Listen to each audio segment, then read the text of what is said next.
Welcome everyone to this year's Arqus 2025 Annual Conference. My name is Hannah Bergerding. I will be your host for the next 2 days. I'm a presenter at the university's local radio station, Mephisto 97.6. And I'd like to welcome you to the beautiful city of Leipzig. Whether you've been here before or it's your first time in Leipzig, I'm sure you'll have a lovely stay. Leipzig is a lovely place with a rich cultural and musical history, and like today, brilliant weather all the time. Speaking of music, we will start today by hearing an organ piece by one of the greatest sons of our city, Johann Sebastian Bach. It will be played by our university organist at Leipzig University. Please welcome Daniel Beilschmidt.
Thank you very much to Daniel Beischmidt for this wonderful piece. We will now hear a few words from our University Rector, Eva Ines Obergfell, and after her from the Arqus Alliance Coordinator, Dorothy Kelly. Please welcome them both.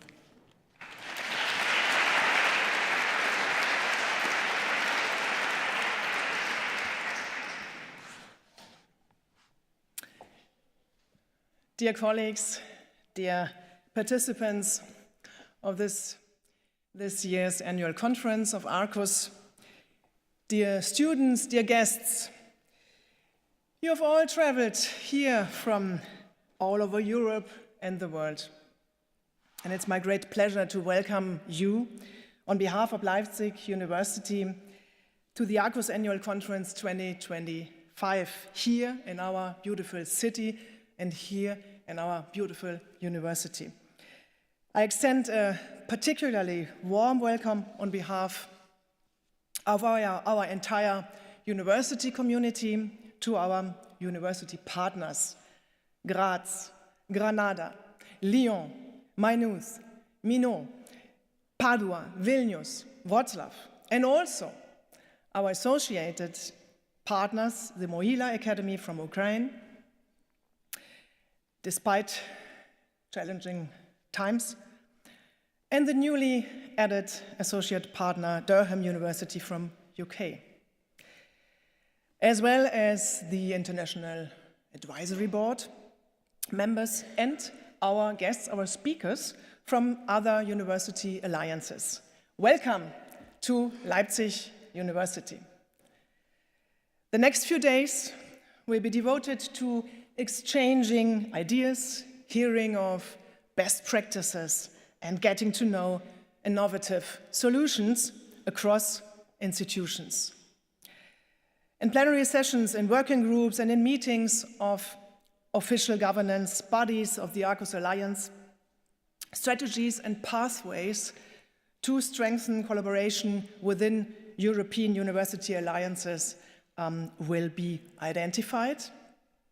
Challenges and possible solutions to these challenges affecting the European University Initiative will be discussed, and recommendations for policy adjustments to enhance the role of alliances in achieving the European higher education area will be formulated. But first, I would like to give you a brief overview of our university. Leipzig University was founded in 1409. We are the second oldest university in Germany. And we are among the oldest universities in Europe. Many world-renowned personalities taught or studied here. We are just working on a small book about personalities, masters,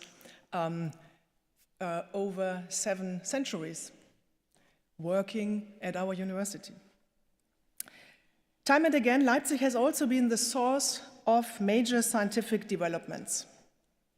As an outward-looking and modern comprehensive university, we strive to be one of the leading institutions of higher education in Germany. We are a proud member of the German U15 network. Today we are this is a network of 15 comprehensive universities with a school of medicine. And today we are one of the country's leading universities when it comes to top-class research and medical expertise. Leipzig University comprises 14 faculties with over 130 institutes and centers, as well as 17 central institutions. The range of subjects at our comprehensive university extends from the humanities and social sciences to the natural sciences, life sciences, and medicine, with more than 31,000 students. We have round about 460 faculty professorships, and round about 5,000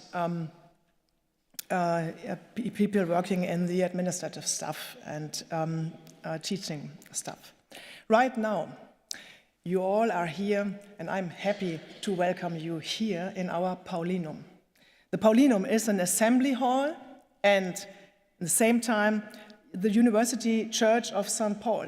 You can see here it is a church, and it was a church. In former, this center, I can say, and the center place of our university forms the spiritual and religious center of our university. Architecturally reminiscent of the university church, which was demolished in 1968. It survived Second World War, First World War, Second World War, but it didn't survive the political leaders. But we reconstructed it. So, at the end, it survived. It houses numerous art treasures that were saved from the destruction. The open plenary sessions will take place here. We will be today here and tomorrow as well.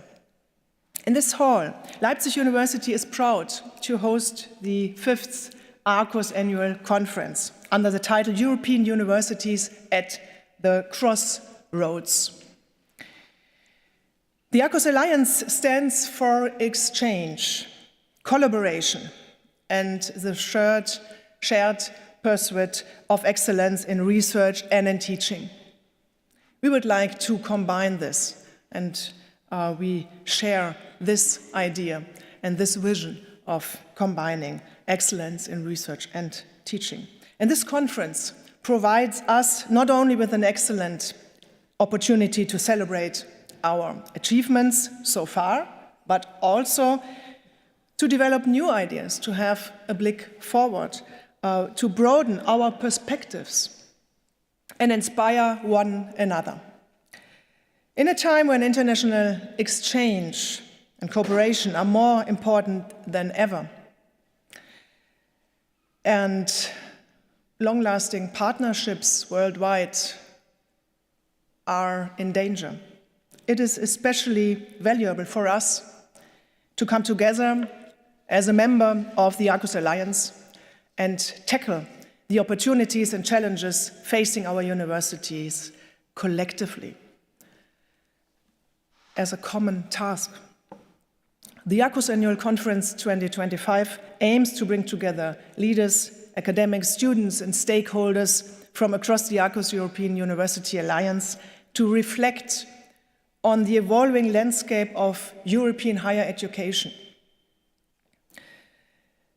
The theme, European Universities at the Crossroads, will serve as a framework to discuss the future of the Arqus Alliance and of the European University Alliances and initiative as a whole. I think these European ideas are in danger, and we have to defend them and to stand together to defend them. We will focus on the future of higher education, the innovation brought by the Alliance and the alliances, the strengthening and the resilience achieved through cooperation between higher education institutions, and the key role of these alliances in achieving a sustainable and inclusive European higher education area. We are building this European higher education area. The plenary sessions today and tomorrow are designed as the centerpieces for open debate, fostering in-depth discussions on key issues facing European university alliances. They aim to explore shared challenges, opportunities, and transformative strategies, offering insights to strengthen collaboration within Arqus and beyond. In the afternoons, you'll have time to work together in your working groups before joining your dinner plans in the evening for networking and perhaps new contacts and deeper conversations in small groups. Ladies and gentlemen, the first session today on legal entity will focus on analyzing the potential role of possible legal entities in formalizing and enhancing collaboration within European university alliances. And members of different alliances will share their expertise and experiences and approaches and the opportunities and challenges that come with it, in particular with regard to sustainability. I'm looking forward to this plenary session, the first plenary session. In the second session, we will focus more on research strategies and collaborative research projects within our alliance. In a rapidly evolving global landscape, the demand for innovative and impactful research has never been greater. Addressing some of the world's most pressing issues requires not only groundbreaking ideas, but also robust and sustainable collaborative frameworks that transcend borders. To this end, the potential of alliances has emerged as a vital enabler, fostering dynamic cross-border research initiatives. And in the third session on digitalization, experts will discuss the development and integration of digital infrastructures to enhance academic collaboration and operational efficiency, such as opportunities and challenges of building common IT infrastructure and interoperability of systems for seamless collaboration.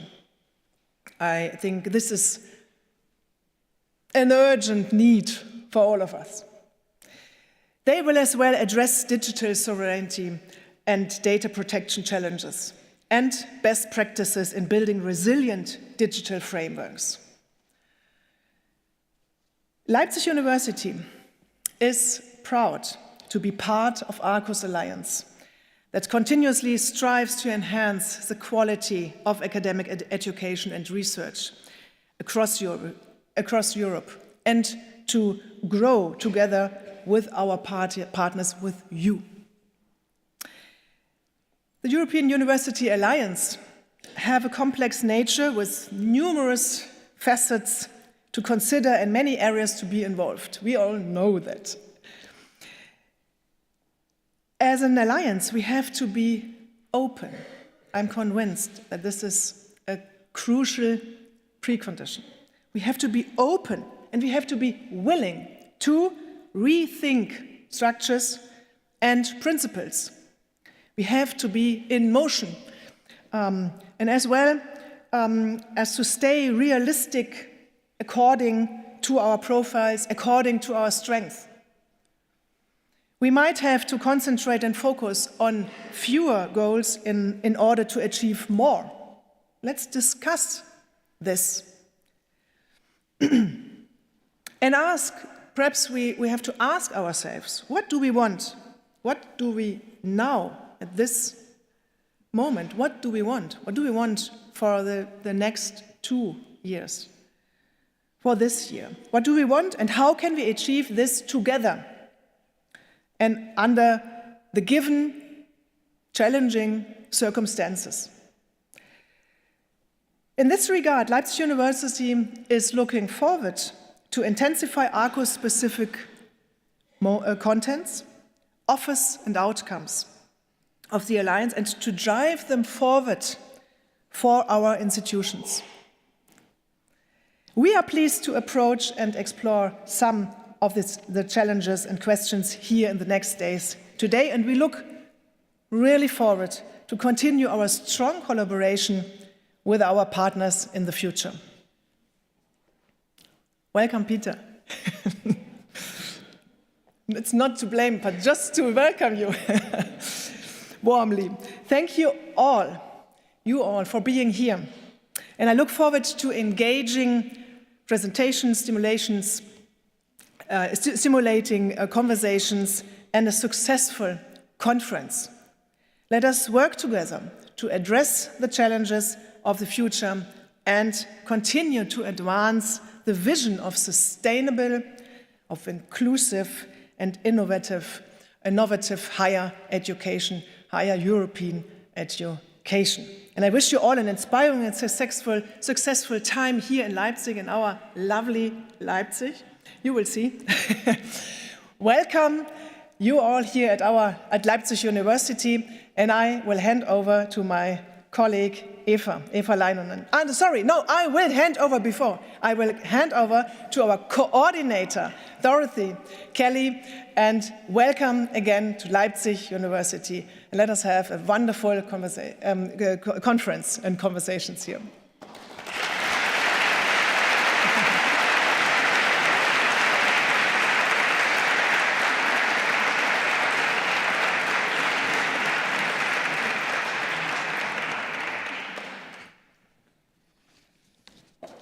Good morning to everyone, and thank you, Rector, thank you, Eeva, for those very inspiring and committed words of welcome. Rectors, colleagues, students, friends, it is a very, very great pleasure for me to be here in Leipzig. As you all know, I think it is always, I have said several times, coming to Leipzig reminds me very much of my student days. My first visit to Leipzig was in the very early 1980s, and coming back and seeing the change in this wonderful city is really, really an inspiring experience. So thank you very much indeed. This annual event, as you are all aware, and as Rector Obergfell has already commented, is a very important event in the life of the Alliance. And it's important not only for the practical reasons, as you have said. It's not only important because of the working meetings, because of the governing body meetings, the strategic debates, but it is also extremely important as part of our community building. It is really important for us to come together, to see each other in 3D, as opposed to the permanent 2D on the screen, which I think we all tire of a little.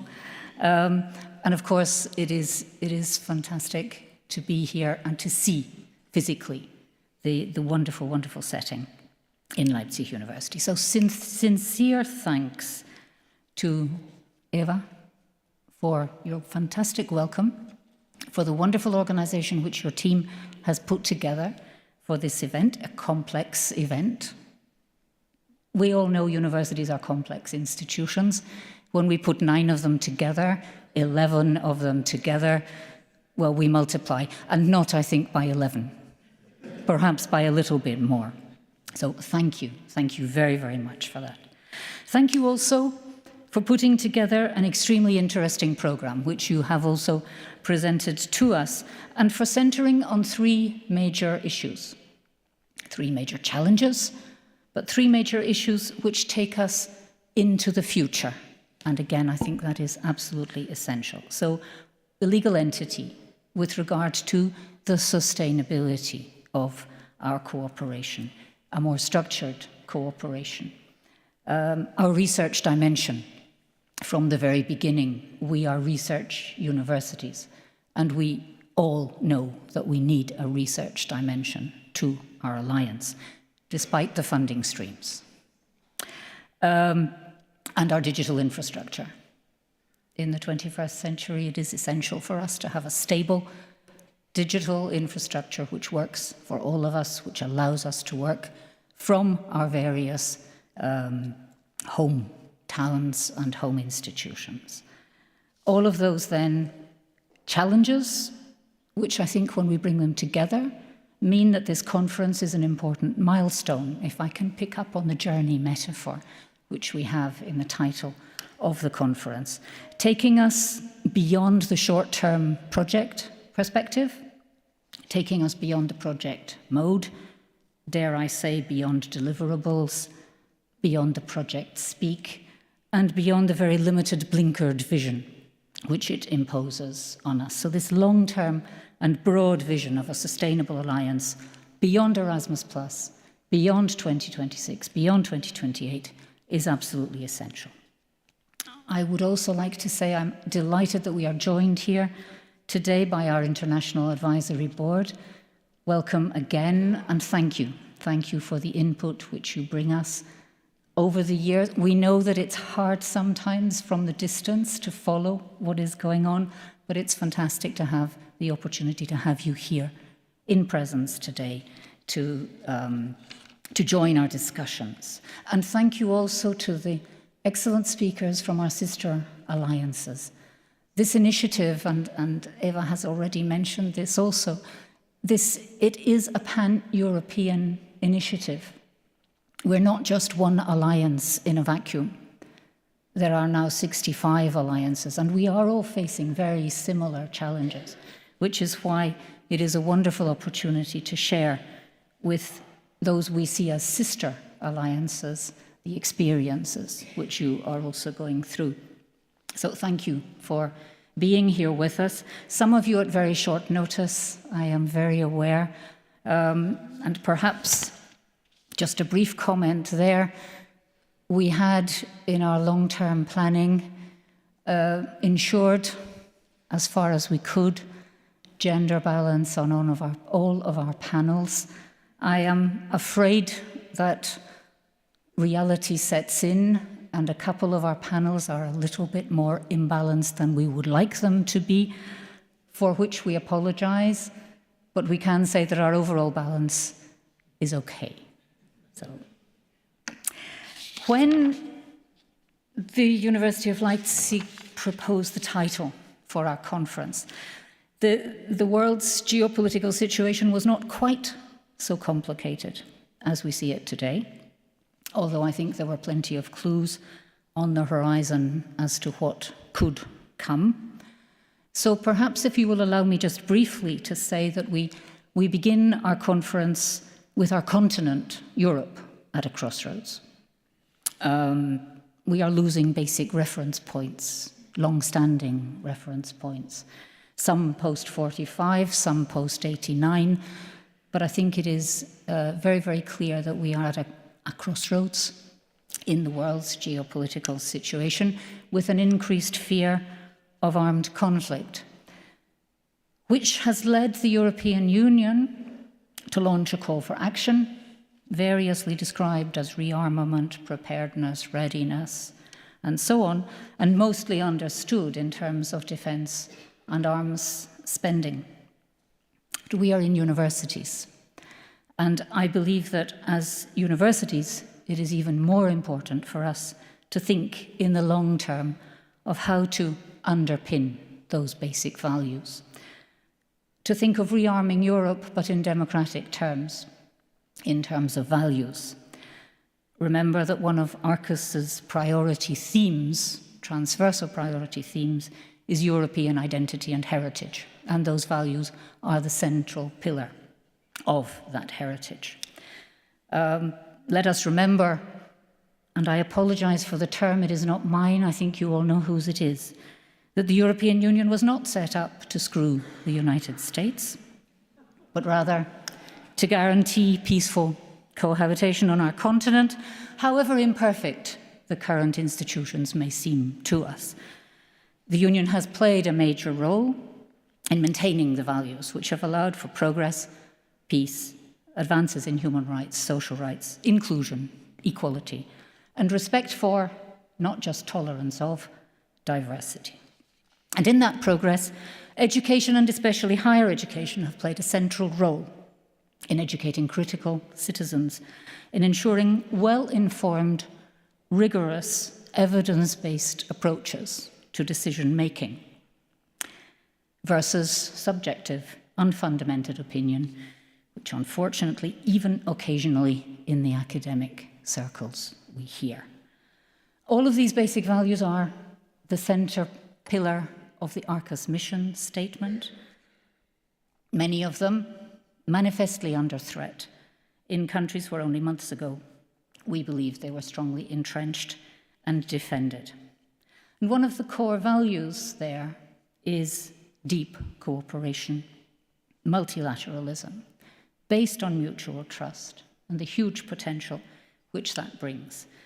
And I believe that is what Europe needs today. And we as university alliances in our sector, at our scale, are a very sound testing bed and empirical proof, indeed, that we can together do so much more. In that sense, it is true that European universities and the whole initiative is at a crossroads as we await the next 7-year European budget, the multi-annual financial framework as it is known, and as we await plans for the sustainability of the alliances. But I think we should not just sit back and wait. I think we need to be proactive and we need to move forward as we, as an alliance, wish to do. And if I may return to the metaphor of the crossroads. The crossroads is often seen as a place for divergence, as a place where opposing routes are offered to us. But of course, that is a question also of perspective and direction. One of my areas of research is directionality and translation.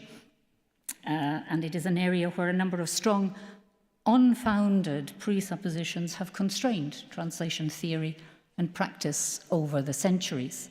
So allow me to question the standard use of the metaphor of the crossroads as a symbol of divergence, and let me say that crossroads are also places of convergence. They are also meeting points. Those are the crossroads I believe we are interested in as an alliance, where our roads meet, where our paths cross, bringing us together. And that is exactly why we are here in Leipzig today.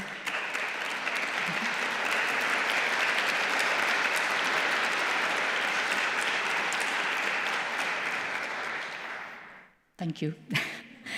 That is why we are here in Leipzig today. And I know that in our conversations we will find the convergence and we will find the foresight which future generations have the right to demand of us as universities. We need to take on our responsibility to help to maintain those European values which have brought us this far, and there's still a long way to go. Thank you all very much for being here. Thank you for playing your role in this collective endeavour, and thank you for helping our alliance to make a real difference. Thank you.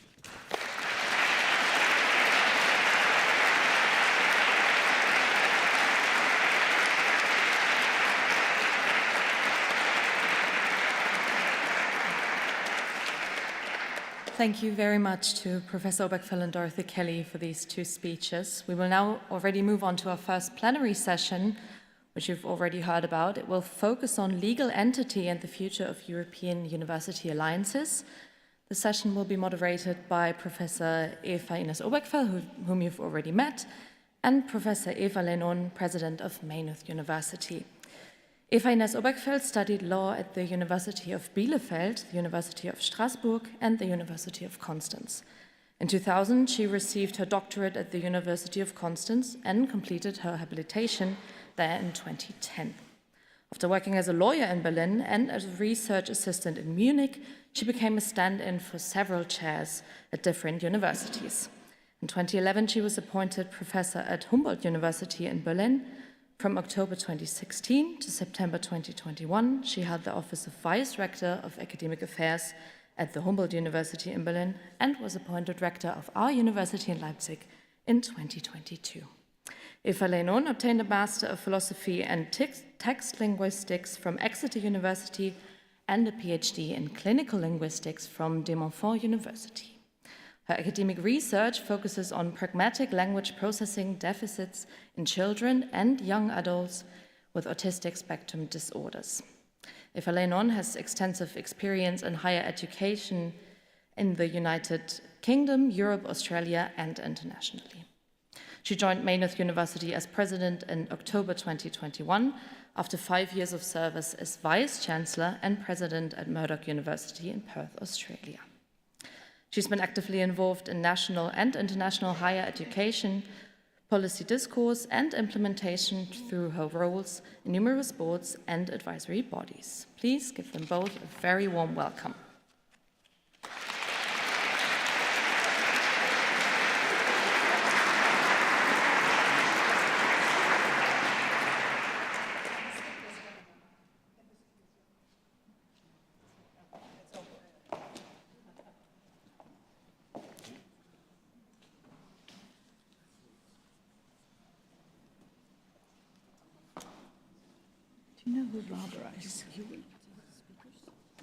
I will introduce the speakers, yeah.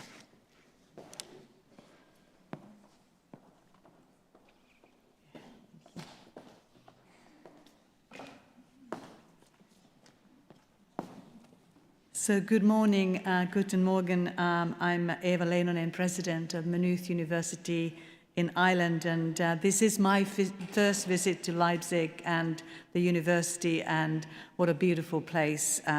And the weather, of course, is absolutely outstanding. As it was in Dublin when we left yesterday, it was unusually 18 degrees, so it was a real spring day.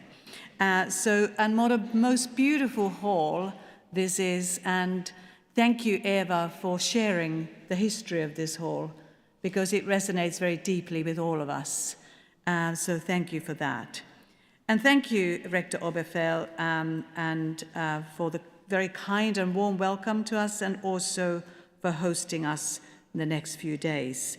We're very much looking forward to the program. And as I was listening to Dorothy as well, I was just thinking, you know, the importance of the alliances, and Dorothy, of you reminding us of the values through which we live our existence in the university world, but also what is critical for us as an alliance.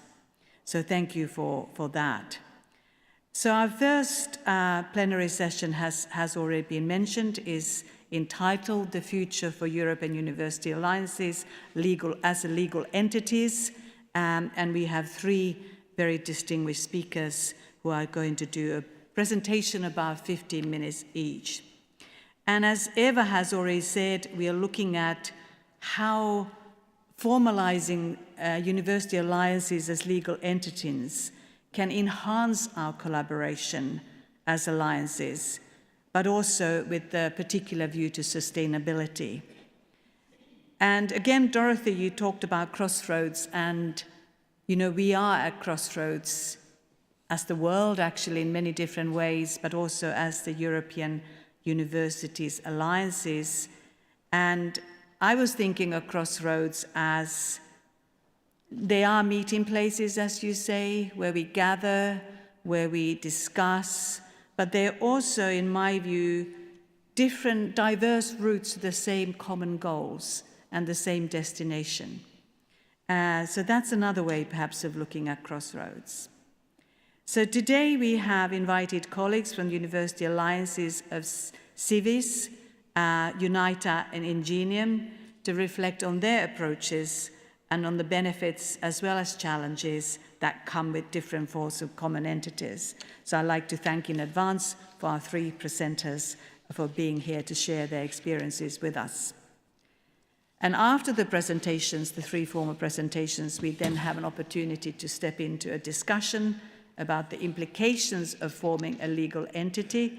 There are benefits, there are risks, but I would like to emphasize that the purpose, the ultimate purpose of the legal entities must be enhancing collaboration and integration, governance and operational efficiency of university alliances. So I think it's good to keep that in mind. So I would now like to introduce our presenters. Today, first Stefan Lang, who's representing CIVIS from University of Salzburg, and he will talk about how a common entity may enhance the transformation within our alliances. Stefan is a renowned geoinformatics and remote sensing expert and serves as Dean at the Faculty of Digital and Analytical Sciences at the University of Salzburg. As a professor of Earth observation, he's driving research activities on advanced geospatial image analysis, EO-based monitoring, and multi-source data integration. Stefan is also active in Skills Alliance projects and coordinates an Erasmus Mundus Joint Masters on Earth observation and digital Earth. He has launched long-term collaborations with humanitarian organizations and is involved in spin-offs and related transfer activities of the university. And he has been appointed the first Secretary General of the CIVIS University Alliance from October 2024 onwards. So welcome, Stefan. I will actually introduce all three first, and then I will invite you to speak. Sorry, I wasn't very clear about that. So our second speaker is Barbara Gagliardi, representing UNITA Alliance from University of Turin. She presents on the models of academic cooperation and the reasons of their institutionalization and reflecting the UNITA experience. Barbara is a full professor in administrative law at the University of Turin. She was visiting scholar at the Paris Institute Études Politiques in September 2008, January 2009, and also at the Center for Studies in Higher Education in 2019 at the University of California, Berkeley. She has taught university modules on civil service law, health law, public contracts law, public utilities and local authorities autonomy, and has participated in several research projects, mainly regarding public utilities, local authorities, public procurement law, and civil servants law. So Barbara represents, as I said, University Alliance UNITA. And our third speaker and final speaker is Daniel Santos from INGENIUM, University of Oviedo from Spain, and he will share his views on the legal and operational benefits of establishing a common entity. Daniel holds a PhD in physics. He's a full professor of applied physics and former head of the Department of Physics at the University of Oviedo in Spain. And his research interests are mainly magnetism and magnetic materials, with some publications also in adaptive optics. He has been Vice Rector for Internationalization at the university from 2021 to 2024, and since then he acts as the Rector's Delegate for International Alliances. He is ranked as a Vice Rector. And as I said, Daniel represents the University Alliance INGENIUM.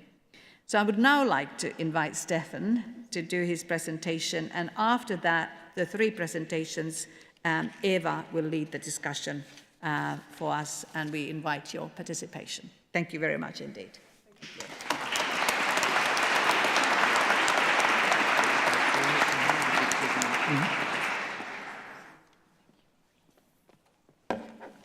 Okay, thanks a lot. Very welcome. I have to find a stable stand here. You know, working for an alliance is highly risky. You eventually break your leg, because I did not break my leg while skiing or mountaineering or doing stuff that we used to do in Salzburg, but actually while traveling to Brussels. Yeah, it's a high-risk place. While changing trains in Brussels North due to my of course, it was my fault, but there was also some strike going on, and there was some hectic situation. But anyway, okay, I recover now, and it's my absolute pleasure to be here. I congratulate you, Arqus community, for this alliance, and I'm very, very serious about that. I will congratulate each and every alliance outside CIVIS, because I think it is something that unites us. We are all unique, but we are all the same. I'm coming from the place where Mozart was born. We are at the place where Bach is born. So, I mean, just get along this metaphor. It's really something we have to be proud of. You know, I mean, there's more than 60 alliances now. We are all on a different pace. We are all on a different level of ambition. We are all on a different level of togetherness and jointness. And that's great, yeah? Because, I mean, we are all doing our own experience, but there will be always, you know, there is this famous catalog of 50 barriers, you know? But each and every one of us will maybe overcome 2 or 3 of these barriers. And altogether, there is no barrier at all anymore, because all of these barriers eventually has been overpassed by someone. If there would be a heavy, really a big wall or something, it would be much more different, I think, than the situation that we're facing at the moment. Okay, sorry for being enthusiastic already. I tried to come down to the ground. So this is my title, How a Common Entity May Enhance the Transformation with Our Alliance. And you may think that we have this kind of legal entity that is super transformative. We don't, yeah? We started slow, we started small. But there is a huge potential. We started with a vehicle that goes, but it's not more than a Fiat Cinquecento or a Volkswagen Golf, you know, the classical thing. It's not more than that, but it goes, it works, it drives. Yeah, and from that, I think we can do more and we can aim higher. And this is, of course, also my ambition as a Secretary General of this alliance, also already to be a little bit visionary, and you will see that. So, in the end, we all know these funding steps, and I'm not predicting anything for the future, how it will go, I don't know, but there is some visions. Anyway, there is a clear mark here in 24, there is a big step, a big milestone, because we went that significant step from funded projects towards a group, yeah, alliance, and then an association. So it's a little bit complicated, the situation. So there is one thing which is a very, very important document for us, which is an alliance agreement, which has been signed by all the members of our alliance.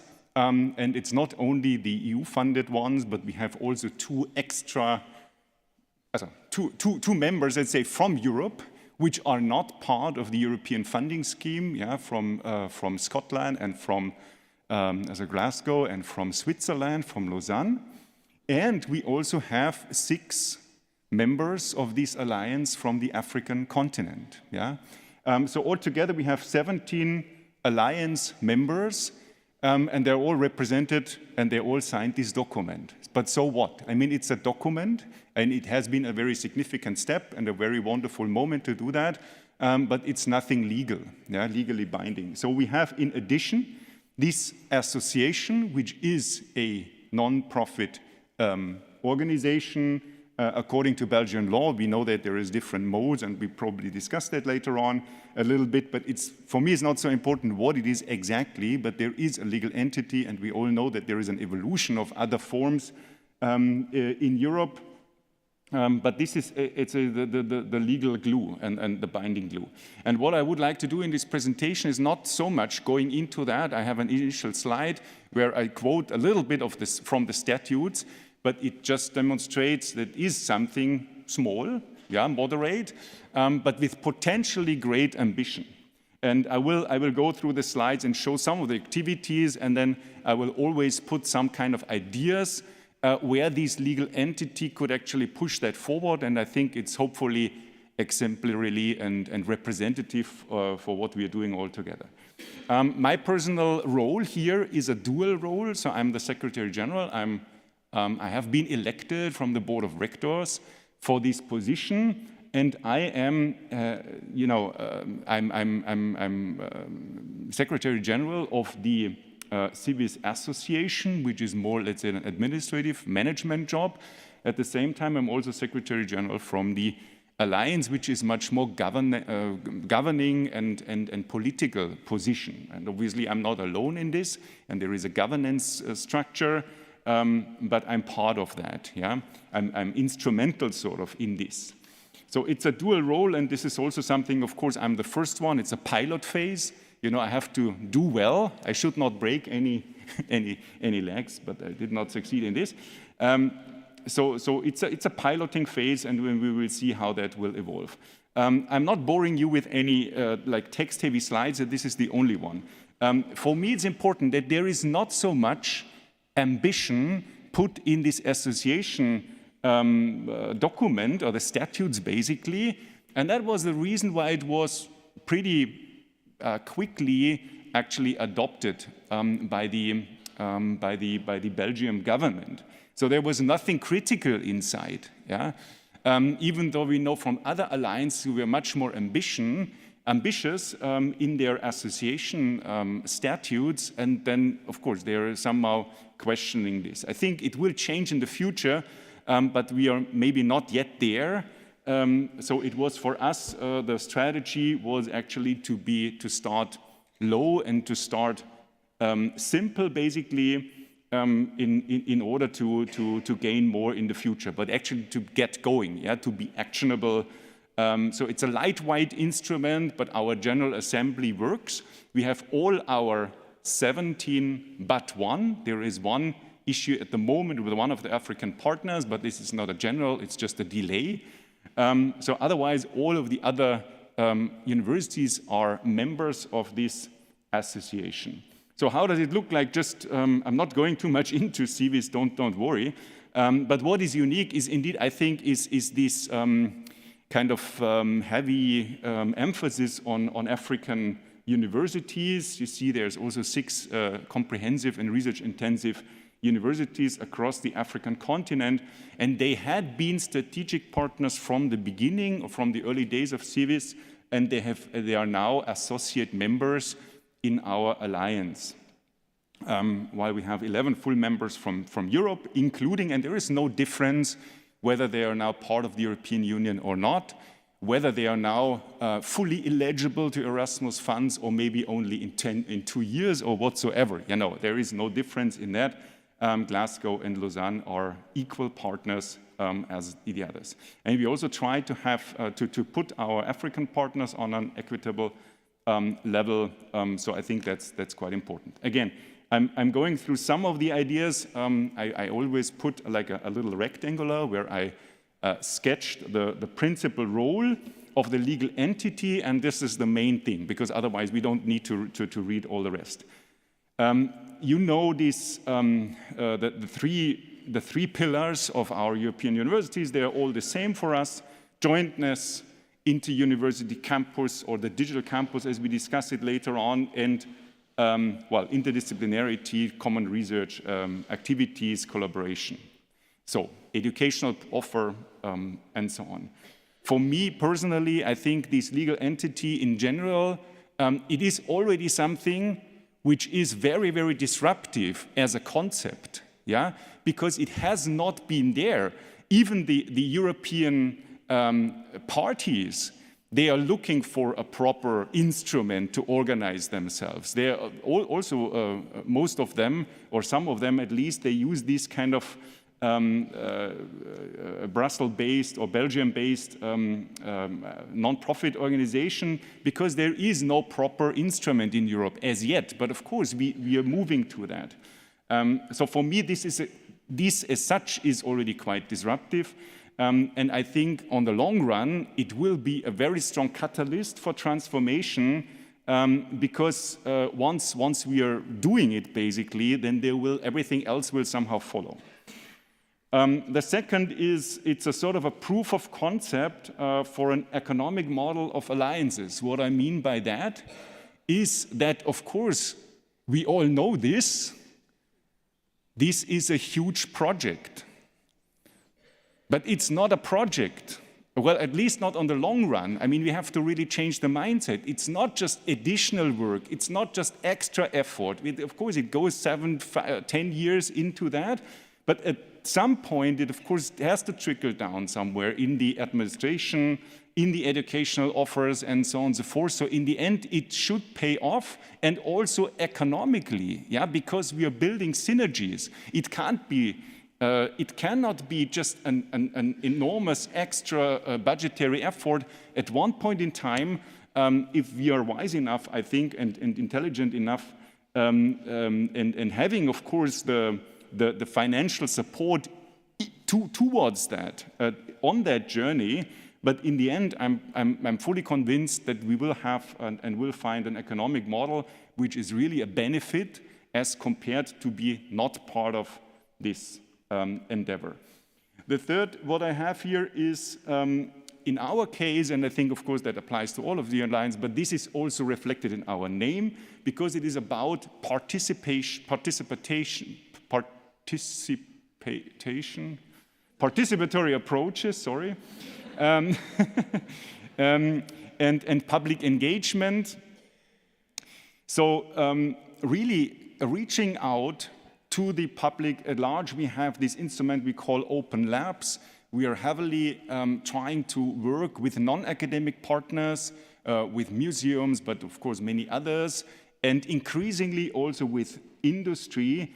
And for me personally, it makes absolutely sense to speak through one entity in the end, yeah? Because also, I mean, we know many of you probably involved in this sector skills alliances that have been brought up over the last years.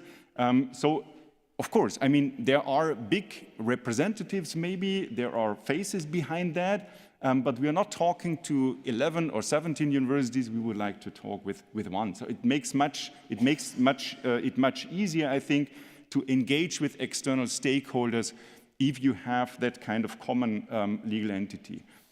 The next one is about research. I mean, we heard that joint investments in research infrastructure, in research facilities. We have these so-called hubs. These are our interdisciplinary. This is basically where research is happening in various application fields. And again, we need that kind of integration in a common entity to handle and to support that. Yeah. Last but not least, here we talk about maybe common data infrastructure, data sharing infrastructures, maybe even licensing issues, and so on and so forth. Yeah. I mean, this is of course something that we can also think on the trans-alliance level. Yeah, not only one alliance or the other, but then of course also on this kind of higher level even. The next one is extending the partnership beyond political borders. Yeah, this is, I think, the proof of concept. We have, again, 6 African partners. We are very ambitious with that. We know, of course, that a current focus is on the African continent, but there's, of course, many other potential partnerships. But this is also something where we think that if we have an association where we're all members, and there is no political boundary. Yeah, so whatever we do, it really doesn't matter in the best way, in the best sense of the word, where people are coming from or which cultural background they have, and so on and so forth, or which political system they are adhering to. I think we're all familiar with the BIPs, Blended Intensive Programs. We're one of the alliances, I think, that took that very seriously, but we only see this as like a first step. We know that, okay, there is a trend towards micro-learning, towards continuous learning, towards all these flexibilities, and so on and so forth. For me personally, again, it's just practical to have that kind of potential to overcome administrative hurdles that limit mobility. I mean, we all have this, we know that there are certain fees, there are certain other administrative hurdles that need to be overcome, and through a legal entity, I think that that is definitely possible to find, let's say, a common ground on that. One practical example, for example, is insurance. So rather to have all the individual insurance schemes through our university, through our universities, and with the student fees and so on and so forth, to bundle that would be fantastic and of course also possible to do. This is just an example, transcontinental academic activities, overcoming funding limitations. We know there are specific funding limitations either through Erasmus and such, but also Horizon. Horizon is quite open, but it's not, let's say, endless. So we believe if we have a legal entity as an additional partner in our consortia, then actually we can have all kinds of different, also financial flexibilities. We can be very creative in that, but of course we did not explore all this. I'm very interested in exchange. Last but not least, I would say a legal entity does facilitate the ambition of realizing interdisciplinary and common and joint study programs. This is just an illustration of one of the our let's say largest flagship in terms of jointness, where all universities are involved, and this is a super complex study program. It's not a role model for all of these, but it's nice to have at least one, yeah, to see what's actually possible. And this is not thinkable somehow without a kind of common understanding or a common unit where all these administrative things are actually bundled. All right, I'm coming to an end, and I show you this slide, which is a little bit heavy, but it's generic. You know, it's generic. It's not just for CIVIS. It's generic for all university alliances because we have these three spheres, and it's not so relevant whether you think that that the digital campus or inter-university campus is the core, and then there is the educational offers around it. It could be the other way around, but there are these three spheres, yeah, that all unites us. And then there is this association, which is not necessarily at the core, because, of course, it might not have the agility that it needs. So it's somehow overlapping. It's a little bit on the side. It's always like becoming obvious or becoming apparent when it's needed, but it's not sitting on top of something or at the core. Yeah, it's a service unit, and it's not something else. So this is what this illustration shows. It's already quite old. It's from my early vision of the whole thing, and this was also the reason probably why I convinced our rectors to be elected for this position. Now, of course, I mean, I have to somehow realize this, but I'm very confident that altogether, I think we are here to change indeed, to transform. And with our 60+ alliances, I think we have a very, very strong voice. And yeah, thanks again for inviting me and having me here. And I'm happy to answer your questions later on. Thanks.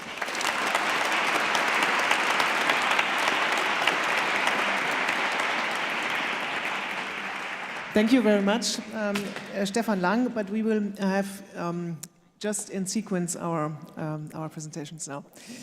Barbara Gagliardi, please.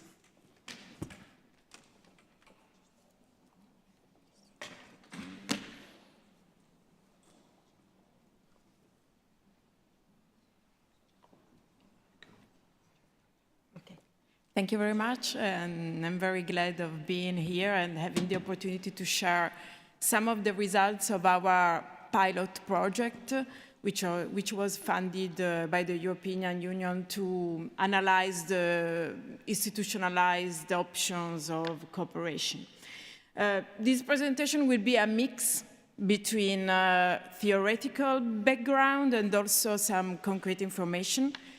Probably you are most interested in the concrete information, but I am a researcher, and I think that we are all researchers, so it is important to also have some theoretical information to choose the best option available. So I will start very briefly with some information about us. Currently, the UNITA Alliance. We are all Latin speakers, so this is UNITA is the right pronunciation. We are currently 12 universities and a legal entity. The legal entity is a full partner of the project. We were funded in the second phase on the second call, and we have been refunded on the last call, and the legal entities was funded within the project. We are placed in 7 countries: Portugal, Spain, French, Italy, Romania, and we have associated partners in Ukraine and Swiss. But I will be very quick on this. You can see our numbers, and that's all. What was our experience in establishing a legal entity? The legal entity was established quite quickly. So a legal task force was established within the alliance. So we were all researchers in law. in business law, administrative law, European Union law. So we discussed the option available, and we proposed mainly the European options to our board of rectors and presidents. And it took more or less 1 year to analyzing options and proposing them to the rectors and write the statute and an internal regulation between 2021 and 2022. In 2022, the statutes were approved by our internal bodies. And then in January 2023, the European Economic Interest Grouping, which was our choice, was registered at the Chamber of Commerce in Turin. So it is seated in Turin.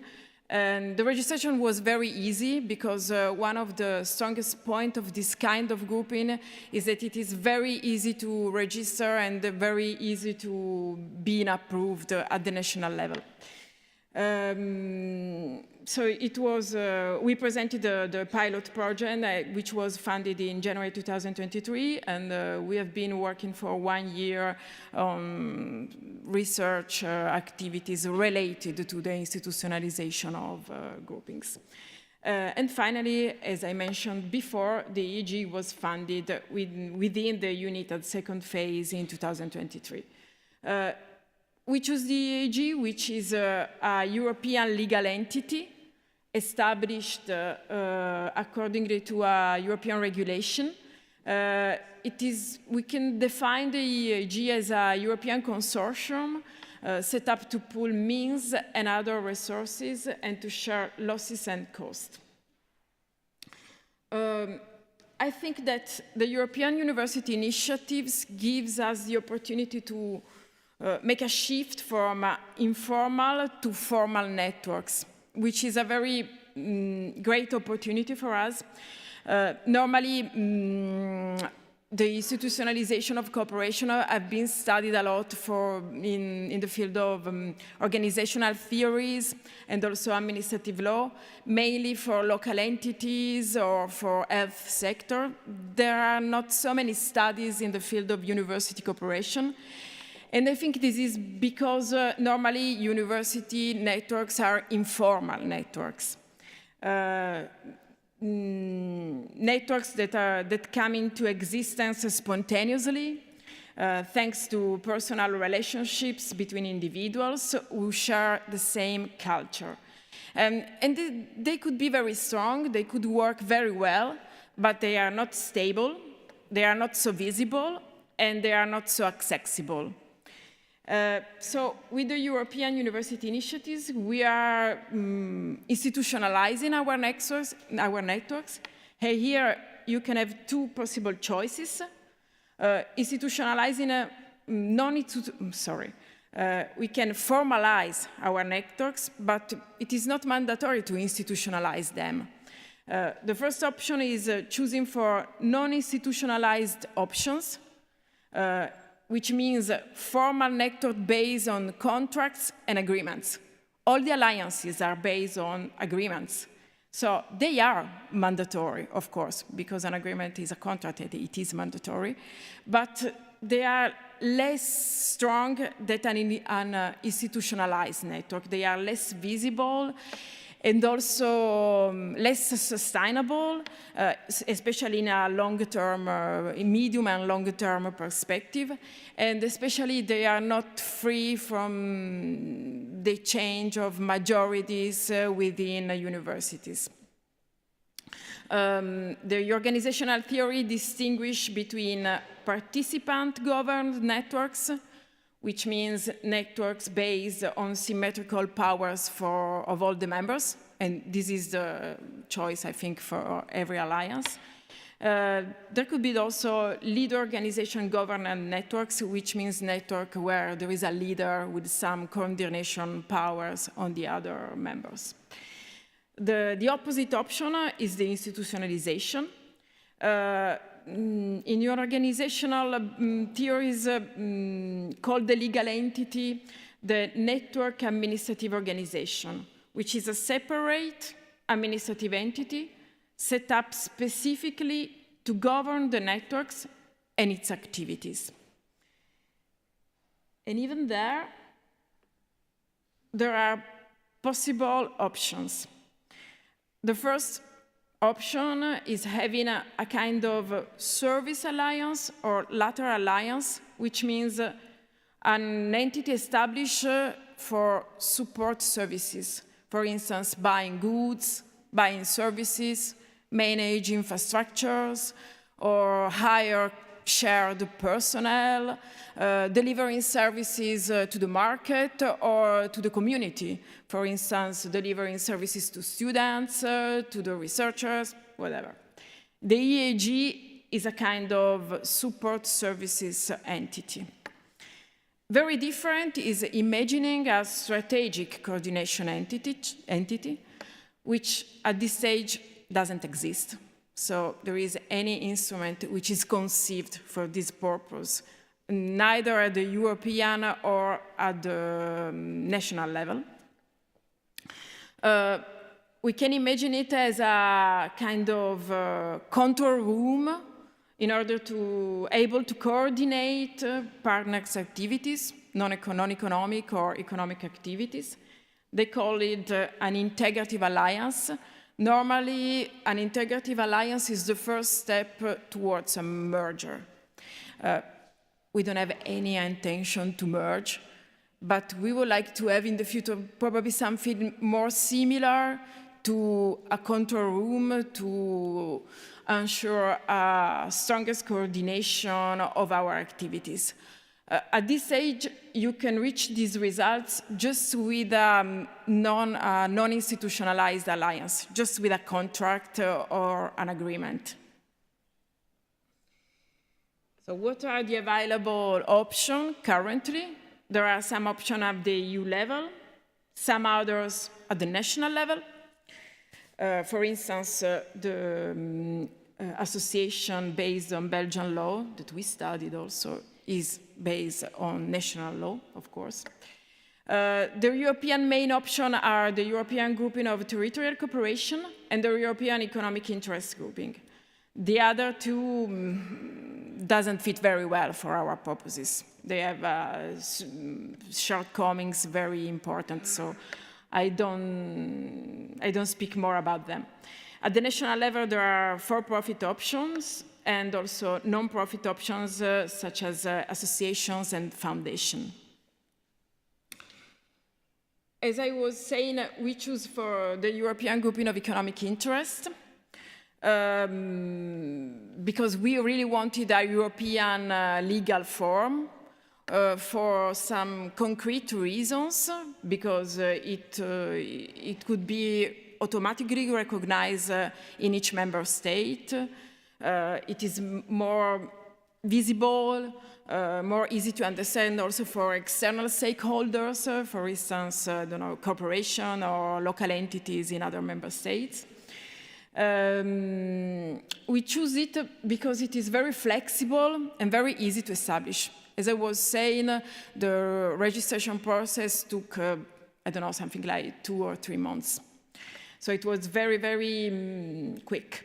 And on the other hand, it's very flexible. It was possible to adapt the statute to our needs and to do something similar to a university with representative bodies of all the elements of the, of the academic community. But on the other hand, this is not an instrument conceived for academic cooperation. It has been defined as the first EU-specific company form. It was regulated with a regulation in 1985, and I think that you should keep in mind that it took 12 years to draft this regulation in a field which is an economic field. So a field which is the natural field of European Union activities. So imagine how long it will take to draft a regulation for academic cooperation. This kind of instrument is suitable for economic activities. It could be used just for economic activities. So it is coherent with the model of the so-called entrepreneurial university. So it could be used for innovation, for licensing, for contract research, whatever. This limited object, is probably its most important shortcoming. Because we could use, economic, according to European law, doesn't mean for-profit activities. It means activities which have a market of reference. So we can use it, for instance, to buy services, to deliver services to our members, but we cannot use it, for instance, to deliver fellowships to students. Another limitation is that this kind of instrument should perform just ancillary activities. So it will never replace the core activities of the members. Another shortcoming from a legal point of view is that it has not a fully legal personhood, which means that the members are still liable for its debts. It can act for the members, on the behalf of the members. It can sign contracts and whatever, but we are still liable for its debt. And it was very difficult to have the approval of our legal services for this reason. The other instrument, which will be probably the future of legal entities within the European Union, is the EGCT, the European Grouping of Territorial Cooperation. In our meetings with the DG Higher Education, with the UNITA Higher Education, they told us that they will probably amend the regulation of the EGCT in order to expressly provide for academic cooperation as a possible object of the EGCT. It is not necessary because currently it is possible to use it for academic cooperation. There is at least one famous in EGCT already established, which is EUCOR. EUCOR, I don't know the right pronunciation, sorry. But it is also true that this instrument was not conceived for academic cooperation. It was originally conceived for cross-border activities. It could be used also for transnational activities because the regulation has been amended in, I think, 2016, and so the cross-border dimension is not mandatory. But it has been used until now mainly for cross-border projects. And also, I think that there are two important shortcomings. The first one is that it's very difficult to establish. The process is very long because you need the approval of each national minister in each member state in order to establish the GCT. So the process would take something like 2 years, more or less. It depends on national administration, of course. And the second problem, I don't know if it is the second, but one of the problems is that there is large room for state intervention, which is not very coherent with our tradition of autonomy. Within our project, we try to imagine the perfect instrument. So I'm here to advocate for the future.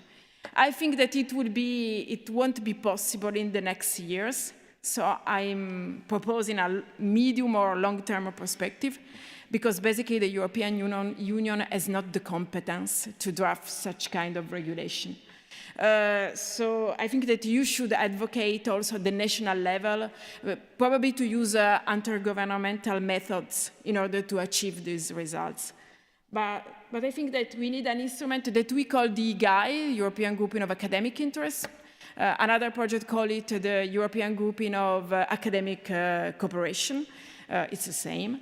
I think that we need something explicitly devoted to academic cooperation in order to respect, to have something coherent with our founding values, which are academic freedom and institutional autonomy, in order to allow an easy access to international, European and national funding, because at this stage, using an EGCT or an EIG could be a problem in accessing funding, because this is not a European, higher education institution.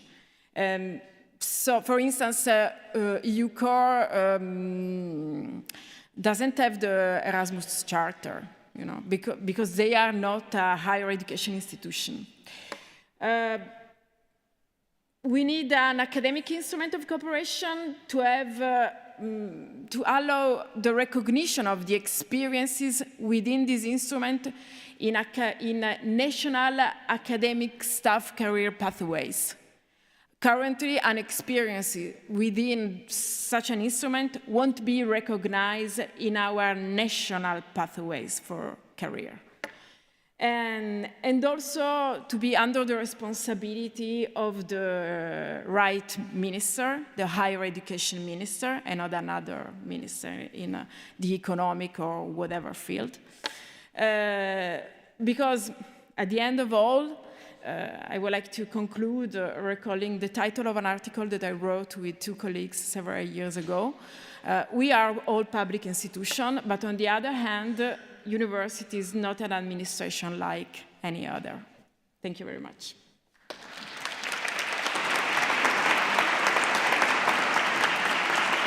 Thank you, Barbara Gagliardi. And Daniel Santos, please. The floor is yours.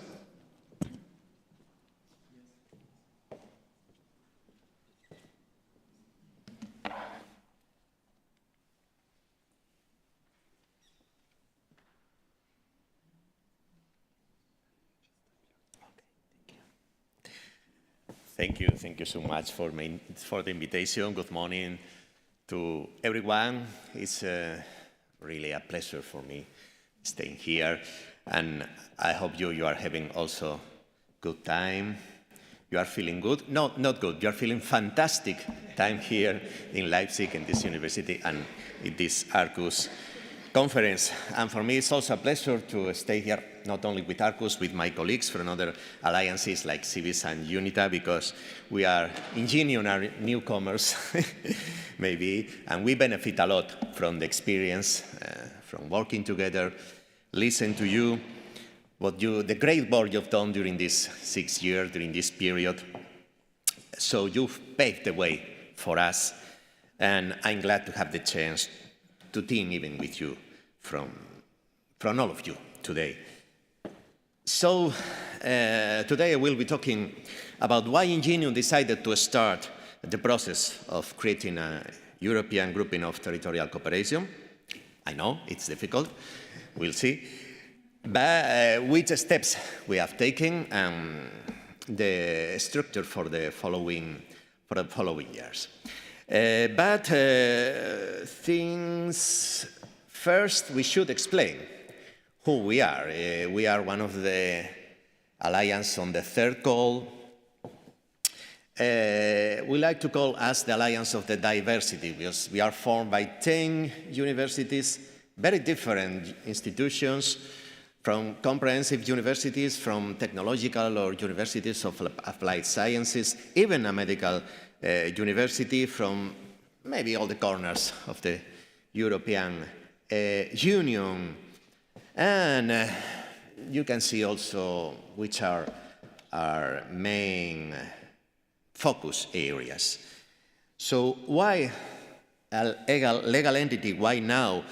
Oh, the idea of creating a legal entity was incorporated to our application to become an alliance, and even included in our mission statement. Knowing that building a legal entity would take time, especially if we decide to use the EGTC as an instrument, so we start working early in 2024, bringing the topic to our rectors meeting, and our secretary prepared an analysis of the different instruments, and we use all the findings also on the policy experimentation projects, on the legal status, and other available materials to prepare it. So this is the context. We study the picture of the legal entities of Alliance that is quite diverse, but legal entities have a key role in transversal aspects in European universities, such as funding, governance, policy, communication. They also have a strong European component. These are things that we firmly agree also within INGENIUM. So, why? Why? We think this is the best way to reinforce our governments and to guarantee their sustainability in long term. We won't be only a group of universities doing something. We will be a real European university. The dimension in the long term will be European. And there are a lot of documents produced in European Union in the last years that they mention the legal entities. So we think it's one of the flagship of this program of European universities. And also, European Union, European Commission plans to continue working on the topic. They have been incorporated in the mandate of the new Executive Vice President. In the blueprint for a European degree, they propose the possibility of allowing legal entities. Okay, my colleagues have talked about this, so I will move to the next part. So, INGENIUM started the process of consultation to the partners. All of the partners are members of associations, foundations, and other types of legal entities. And after the rectors' meetings in February 2024, we started this analysis. Of course, all the partners report considerably different procedures to become members of legal entities, especially our colleagues in Sweden seems to be the most difficult country for them, but we are quite diverse, so it's quite different from one institution to others. And in any case, the process to create a legal entity is so long. So that's the reason we decided to start, because our period is finishing in 2026. So we wanted the process to be finished on that date. Why? Why? We also ask our partners the main reasons for creating a legal entity. Well, as you can see here, well, maybe you can see, is the main ideas is seeking for funding, the hiring of staff together. The European University will hire its own staff. These are the main ideas for this, and also managing some internal regulation, a common program for all of the institutions.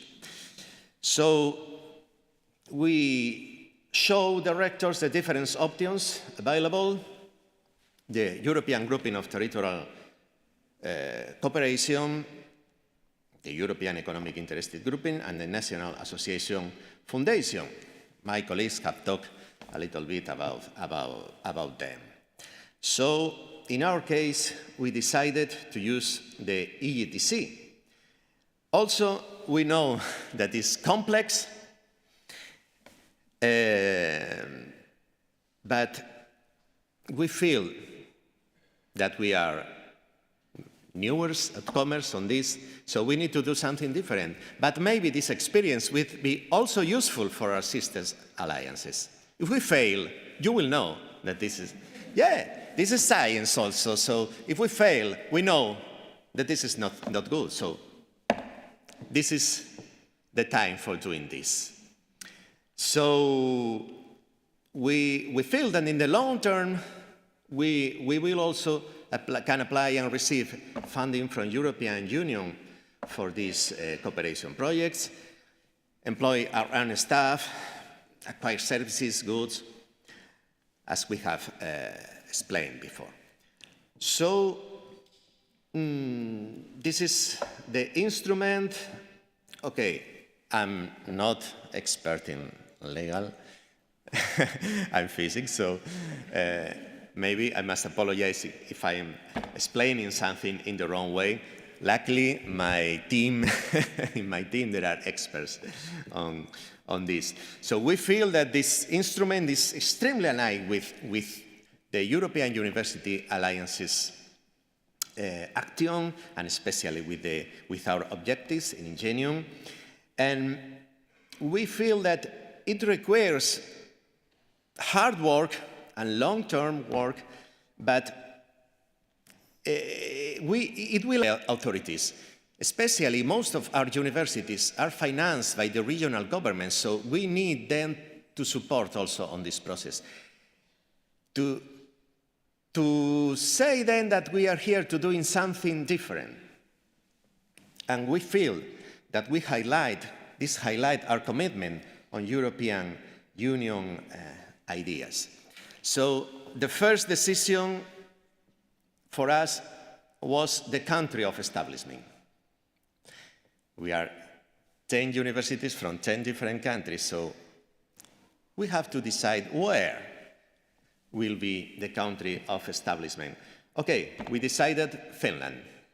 Finland is a country that has clear, flexible law, maybe one of the less corrupted. Yeah, this is important, at least for a Spanish man. So for me, it's important in the world. So the EGTC offers certain room for maneuver in the definition of the legal fora. So this means that this different legislation from different countries will coexist. So we decided, of course, they proposed, and we vote and we accept this proposal of establishing there the legal entity place. So the next steps, of course, we know about the liability. So maybe we will need an insurance because we are liable for all of these debts, all the institutions. The funding arrangement also should be addressed in the funding documents, and we proposed, well, the two mandatory organs are the Assembly and the Director, but we also have flexibility, so we propose also a managing committee for the governing of the Alliance. And finally, on my last part, let's see our next steps. So preparing, of course, the funding documents, there are a lot, this is hard, but there are a lot of work done, a very good guide on EU level for this. So preparing the funding documents, we need to send the official notification to each member state, include the statutes, the convention, and this is important, that there is a tacit approval by each national authority if no objection is raised within 6 months. So, not in the case of Finland, which will be the office of the EGTC, but their authorities should formally approve the convention in order to allow the EGTC to be established. And finally, when we finish this project, that will be published in the official journal, and we will acquire, hoping that we will acquire the legal personality. So these are the documents we are preparing, the regulation, the convention, the statutes, some examples of them, and some examples from our draft convention. So we planned to complete the process in 2 years. That's our plan. We'll see if we get the goal or finally not. So from two legal perspectives, we have to consider the general procedures, national and regional level. My colleagues have talked about this, and the particularities based on the higher education institutions rules also there are limited examples about this, but we are still analyzing the different rules. And the general administrative procedures, the making decisions bodies, as we propose the Senate and Governing Council. Okay, you can check here. I'm close to finish. And this is the particular process we are taking. But maybe it's hard, maybe it's long, but there are a lot of documents to help on this project, and in all the languages. So the guide for this is a very good one at EU level. So this is our timeline. We are now in the process of preparing the documents and according to national legislation, but okay, all of the universities or the European Alliance are some kind of pioneers, so we need to take steps, we need to go and to try. So, as Antonio Machado says, travelers, there is no paths. Paths are made by walking. Thank you so much. Apologizes for maybe I'm not expert in legal studies. These are my contact details. Of course, you can use it. And I'm very glad to stay with you and we can discuss together about this. Thank you.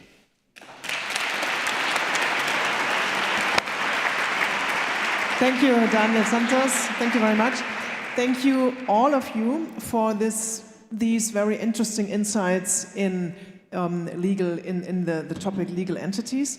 I think first we have now, we have to discuss the different types of legal entities. We have had this interesting explanation and insight. So the legal experts are asked in these direction.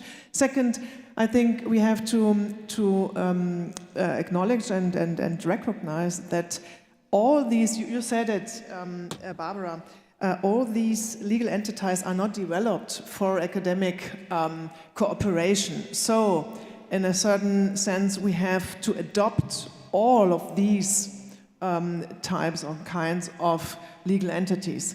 And the third point for me is to discuss the motivation. Why should we accept a legal entity which is not established originally for an academic cooperation with certain academic needs, with certain academic challenges? We as universities are dynamic systems. Let me describe it like this. We have senates, we have, let me say, small parliaments inside our institutions. There are lots of actors who would like to be involved in decisions.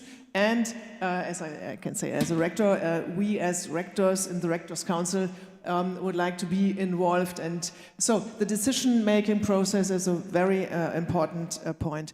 And I will just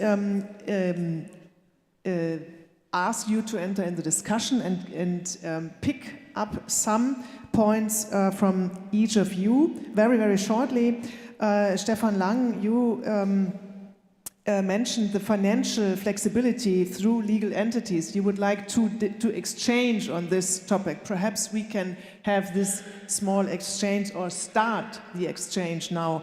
And you presented it as an advantage to speak to only one entity. Perhaps recognizing that the governance could be established to have only one person, like a chair and a specific decision-making process. This could be possible, or we are living this without a legal entity so far, over years and years. So I would like to have a clarification of this advantage. For example, Barbara, you perhaps I disagree, but I don't know. Let's discuss. You said without a legal entity, it's not so an alliance is not so stable, not so visible, not so admissible. Recognize that a legal entity, it doesn't matter which one, is based on agreements, and agreement is, I would say, a stable basis. Is it really so invisible, an alliance without a legal entity, and so unstable? So this would be a point perhaps for our discussion. And Daniel, you focused on the main reason, seeking for funding, hiring staff, and a main goal to guarantee sustainability of the alliances. This is an aspect, a facet that I think is worth discussing. Is there a guarantee? Could there be a guarantee for sustainability of an alliance? So I stop now talking, and you are invited, you all, on the panel here in the audience, please present your questions, your comments, and let us discuss and start the discussion. I think there are microphones. Yep, there are microphones. So please, who is the icebreaker, please? I talked as an icebreaker, so perhaps there's somebody who can continue. And if not, I will ask yeah, please. Yeah. Microphone is coming.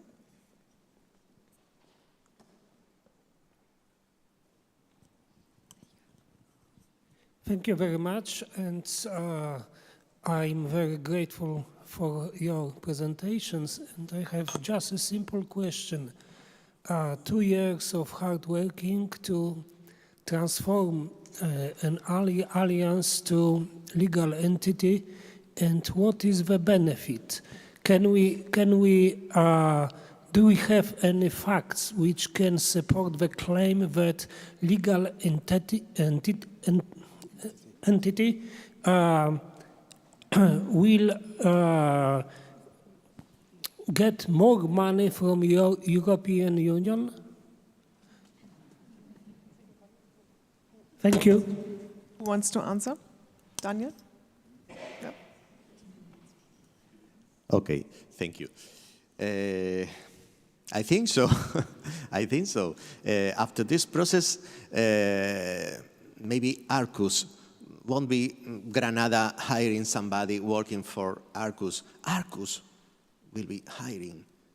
Arqus will be offering, not all the universities in Arqus, but Arqus will be offering the diploma of one program. So this is the future. We think we are with this goal in mind, and we need some legal instrument to provide this alliance to be more than this, to be a European university. That the dimension of this will be European, and I think this is the path to go to that. Stefan Lang? Yeah, also thanks for this question. It's of course not so easy to answer, and it's not monodimensional, not one-dimensional. What you said is absolutely right. So it's not, we are not doing this to expect a reward. Yeah. So some people think, okay, you're aiming for a legal entity because in the next round you will have some. No, this should not be. This cannot be the motivation. But of course, I mean, it would be nice if this is a side effect, maybe. Yeah? For me, it is not so much a legal entity. I don't actually like this term so much. I would say it's more an identity in the end. And this goes exactly into this direction that we are, I described it with having one phase. It is a process to gain identification, to go beyond this kind of project view. You know, for us also, I mean, CIVIS is a project. You know, you have to have deliverables and so on and so forth. But it is, of course, much more than this. And to gain identity, I believe that this entity, that this legal entity is a very significant step. You know, and it's not so easy, I think, in terms of monetary, what is the benefit, but of course, economically, we could study that sooner or later, because we have some empirical data now gathering, but it's not so easy to anticipate. For me, it's much more that what you said, that in the end, if we say UNITA, if we say CIVIS, if we say Arqus, that stands for its own somehow, yeah. And maybe students in the end, they don't know exactly what it is, because it's so normal somehow that the university, your home university, is part of that. Yeah, whatever it is, it's yeah. Okay, I'll stop here because otherwise. Hopefully, we achieved this identity as Arqus. Yeah, there's another question, please. And a second, yes. Thank you. I can see the benefits of a legal entity as you has exposed it here, but I wonder what are the challenges of dealing with different national systems, because we all like joint programs, but then when we are dealing with national systems of how to make the titles, the diplomas, the quality systems, so have you identified the main challenges with the different national systems?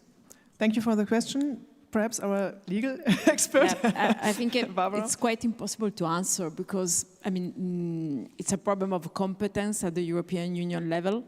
So we can imagine a long-term perspective where this legal entity will be maybe able to deliver something, a label, a diploma, but it is very a long-term perspective, because at the current stage, the European Union doesn't have a full competence and harmonization competence in this field. So, of course, it's very difficult to imagine such kind of entity. At the current stage, the interest of having an entity has been explained, is sharing a cost, sharing losses, and to buy something together more easily and whatever. For instance, we are using it now to realize the virtual campus. So we hired an IT director, which is an employee of the legal entity, so for all of us. So this is the current benefit. And to answer to your question, I think that a legal entity is more difficult to unpack than a simple contract. Of course, it is based on a contract. And so, but at the end, every relationship is based on a contract in the legal world, no? That's what I'm saying. Yeah. Yeah. But on the other hand, it is, and you can also, I mean, have an empty box which doesn't perform anything. But on the other hand, it is a reason. It's related to identity, as Stefan was saying. So the legal entity will be something different from the members in the future, and it is about sustainability and blah blah blah. All the things that have been already said. Thank you very much.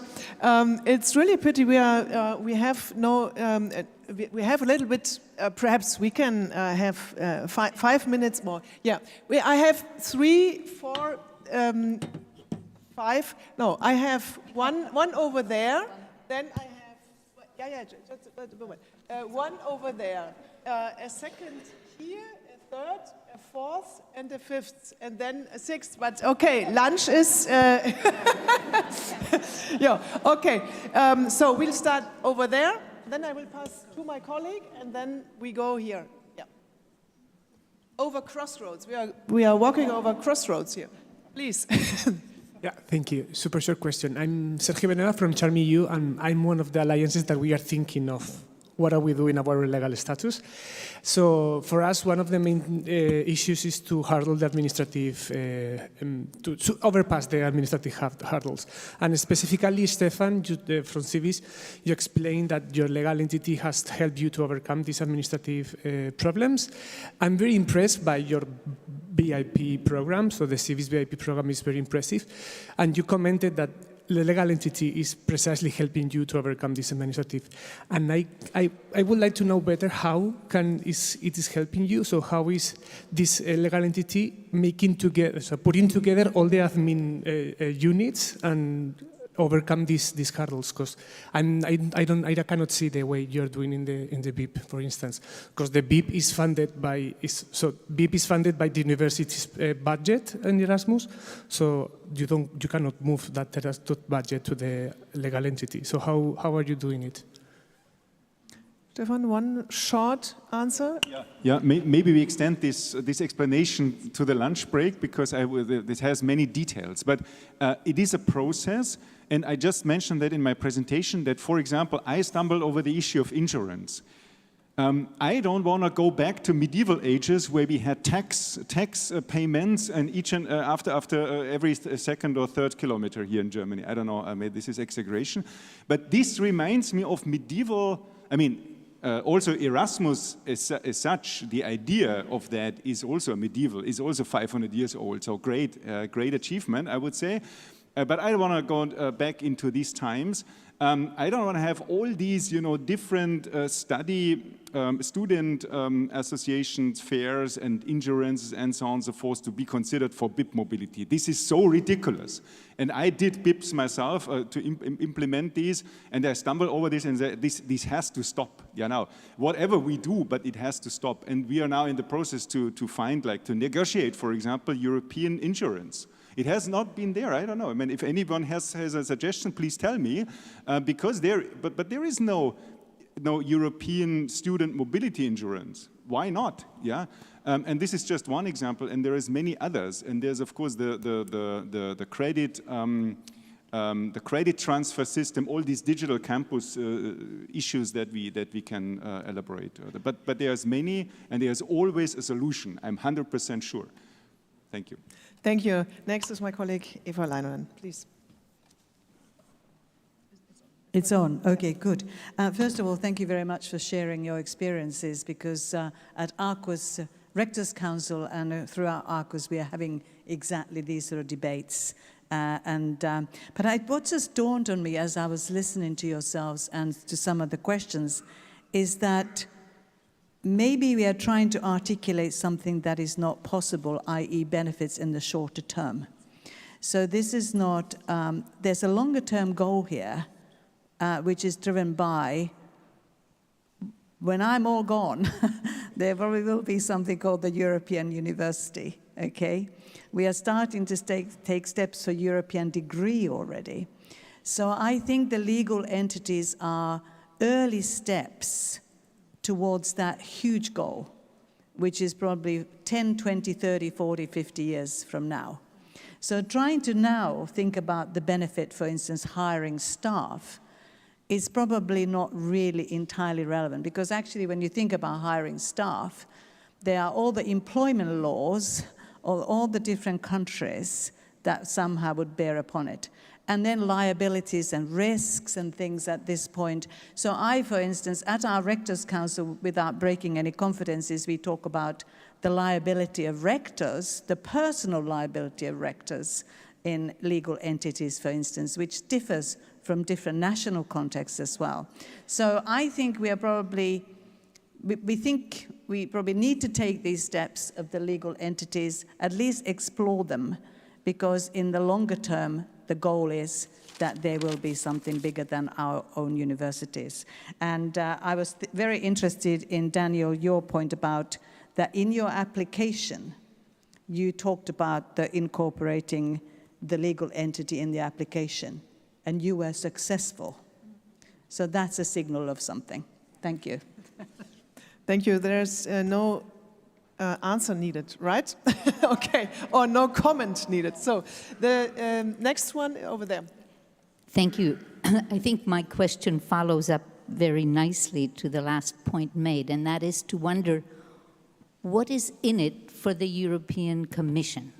Why does the European Commission think having legal entities will move us forward? I agree with the Rector that the Arqus identity is there, as it is there for many of the alliances. So I wonder, what are the designs for the European Commission, and what are therefore some of the risks of applying a legal entity that is not relevant or appropriate or designed for higher education institutions?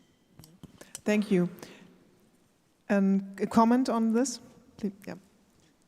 Maybe we are not members of European Commission, so we have no the response, but maybe the idea it could be similar to European degree. We are taking some steps towards it, and maybe this is a complement on that, to get these universities on this European dimension with some European legal support for its future activities, I think. Next question over there, please. Microphone. We need the microphone. Yep. And then. Thank you very much. Hedwig Unger, University of Graz. I would be interested in the legal statute of CIVIS, which is an association under Belgian law. And would you say that this is sufficient in order to fulfill the current needs of your alliance, or is it rather seen as a step towards perhaps a European status in the future? Thank you. Yeah, it is a very first step. I'm not happy with it, not because it is an entity under Belgium law. I would not be happy with any other national legislation. I'm very much informed of this kind of new designed and tailor-made legal entity for alliances, because none, as we know, there is, because we have not been thinking in this direction, and therefore there is no instrument. But now we are thinking in this direction, so it should be logic that there's something coming up in the future. I'm also not so happy with this territorial thing, because I used it also when we did Interreg projects, but we are not territories, we are universities, so we need this kind of academic thing. And so the answer is, I'm not happy, but I'm happy that we have it. A small vehicle is better than no vehicle. Thank you. Our last, no, almost last question, please. Go ahead. Okay, thank you. So, as a representative of associated partner, I probably adding additional crossroads. So my question to panelists, if you see the legal entities as a way to involve universities or organizations outside of European Union. Because I had mixed feelings, because the first example of CIVIS, so you mentioned 5 African universities, also you have Glasgow, a good partner, and also Lausanne.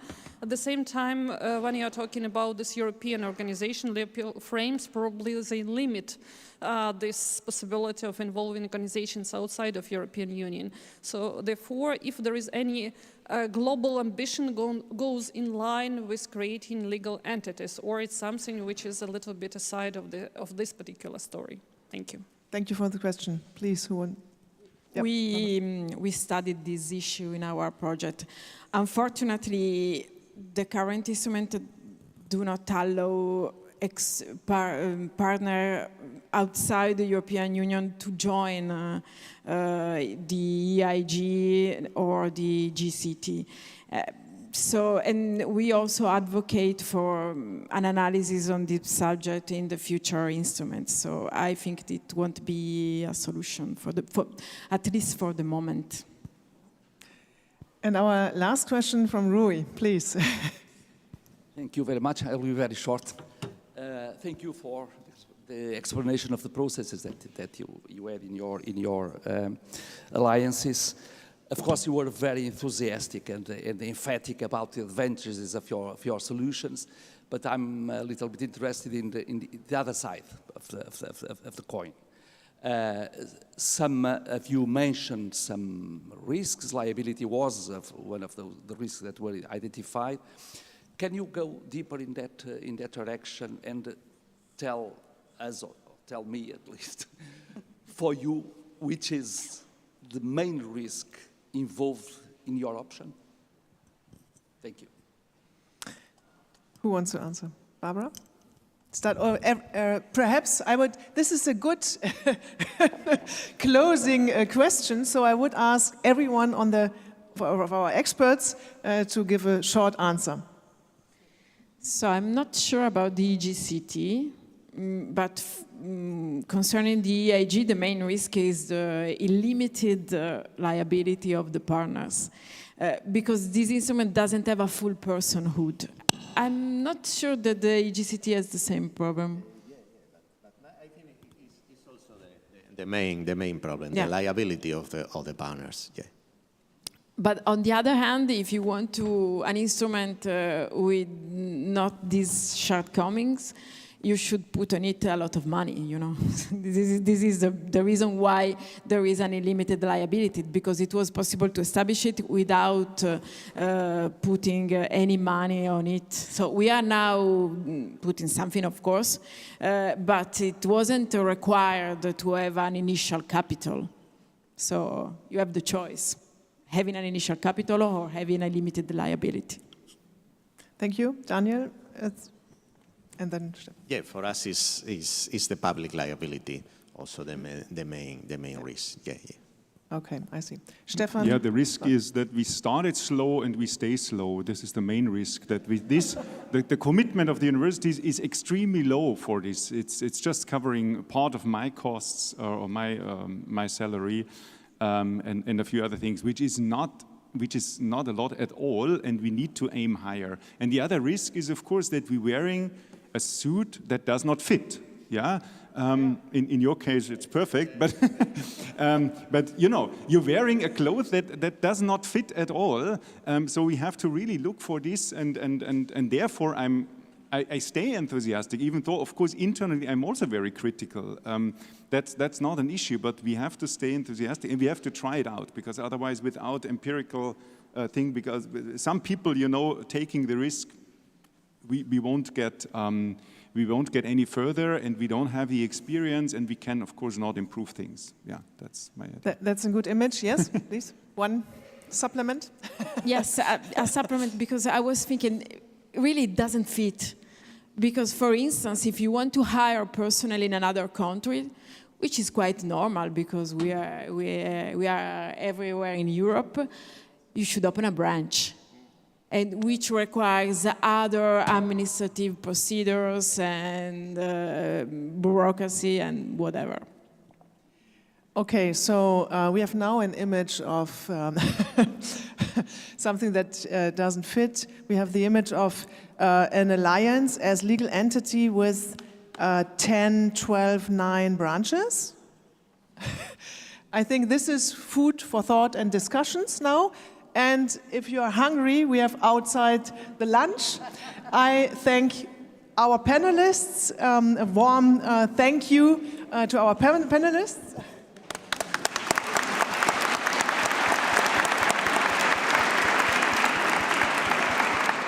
And a warm thank you to for our discussion.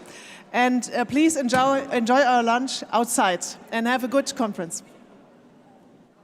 Yep. Just a moment. We forgot something. I forgot our speaker. Thank you. For today. Yeah. Sorry. It's on. We of course want to thank you as well to all the speakers and all the participants for this lively discussion. We have some thank you gifts for you speakers. So 1 second.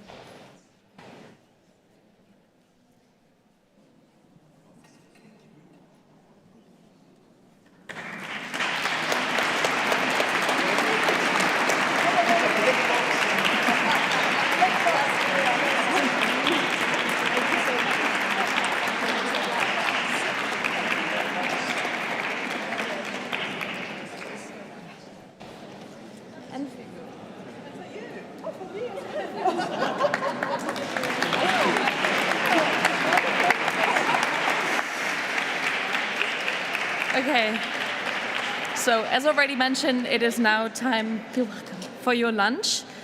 we invite you to your lunch break in the Augusteum until 1:30 p.m. Please, a quick note before you leave, please don't bring any drinks or food back to the Paulinum. We know it's very tempting to have a little snack, but as Professor Obergfell already mentioned, the Paulinum is a very special place and we'd like to keep it in perfect condition. And also during your lunch break, there's a poster exhibition in the Augusteum showcasing Arqus highlights and achievements. So be sure to check that out. And yeah, that's it. Please be sure to return on time at 1:30 and have a good lunch.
this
on? Hello? No. Is this on? Hello?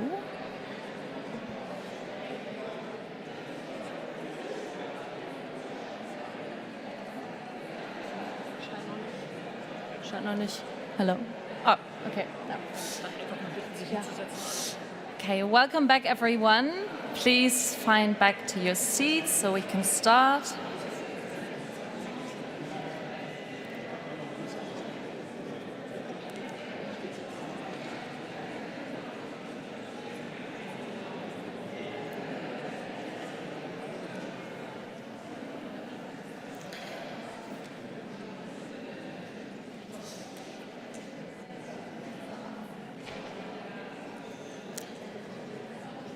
Okay, welcome back everyone. I hope you had a great lunch and didn't spill tomato on your shirt like I did. We will now continue with our second plenary session, which will focus on research strategies and collaborative research projects within European university alliances. The session will be moderated by Patrycja Matusz, Vice Rector for Projects and Internationalization at the University of Wrocław. Patrycja Matusz graduated in Dutch and German studies at the University of Wrocław and got her PhD at the Institute of International Studies in 2006. She's an expert in the field of international cooperation, the implementation of transnational projects, and the principles of functioning of the European Union. She also did extensive research on international migration, immigrant integration, and intercultural education. Since September 2020, Patrycja Matusz acts as the Vice Rector for Projects and International Relations at the University of Wrocław. In March 2024, the Polish Minister of Science appointed her as the plenipotentiary of the Minister of Science for European Affairs and the Presidency of the Republic of Poland in the Council of the European Union. I hope you enjoy the panel talk. Please give her and the speakers a very warm welcome.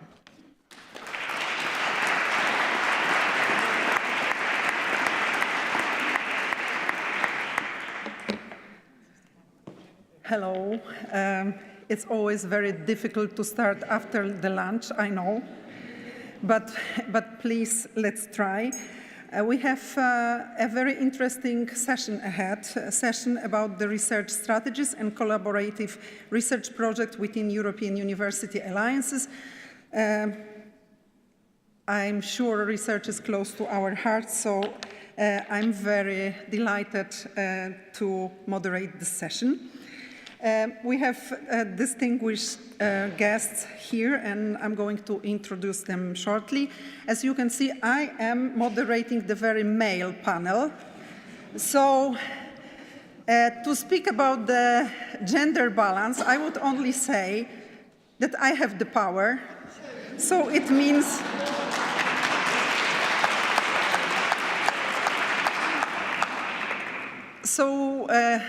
girls and ladies, we are going to struggle with this. This session is about research, and we are going to, we would like to talk about the sustainable research networks across our institutions, founding and governance, challenges in promoting collaborative research, role of academics in the European University Initiative, and of course, how to tackle the global challenges in research. But before I introduce my speakers, I would like to say that in the recently published report of Draghi and Letta, we found the statement about the role of research and innovation in Europe. It was mentioned that the innovation gap is something most urgent and challenging for the European Union.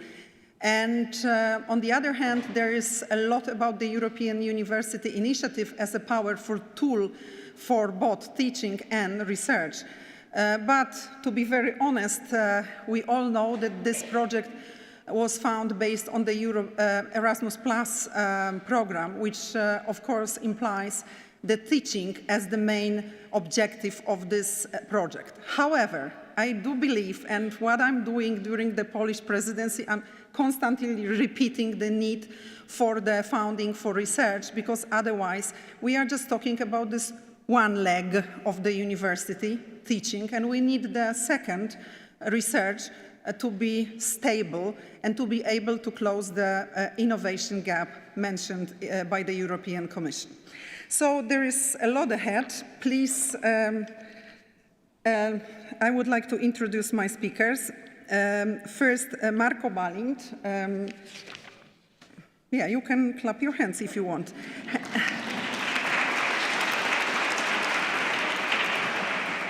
Has a PhD in conservation ecology from the University of Szeged, Hungary. He works at the Babes-Bolyai University in Romania, Faculty of Biology and Geology as a professor in biology. So please welcome Marco. Then my second speaker is Lukas Ziner from, yes. Yes, don't say thank you, I arranged the clapping hands for you. Lukas Ziner has been working in research and research-related institutions for around 25 years, so same as me, I have the anniversary this year. A mathematician by training, he set up and heads the Department for Research Services and Career Development at the University of Vienna. Then we have Sergio Villanueva. Yes, thank you.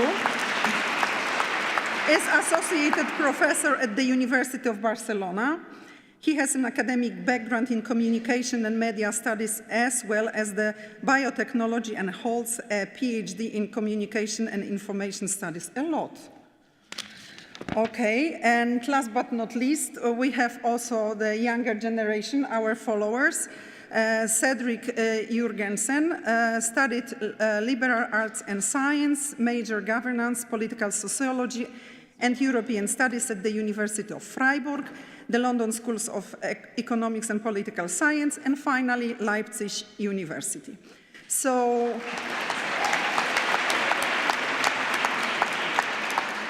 yes, that's the new generation having an extensive CV, which means that we have to be scary about them following us.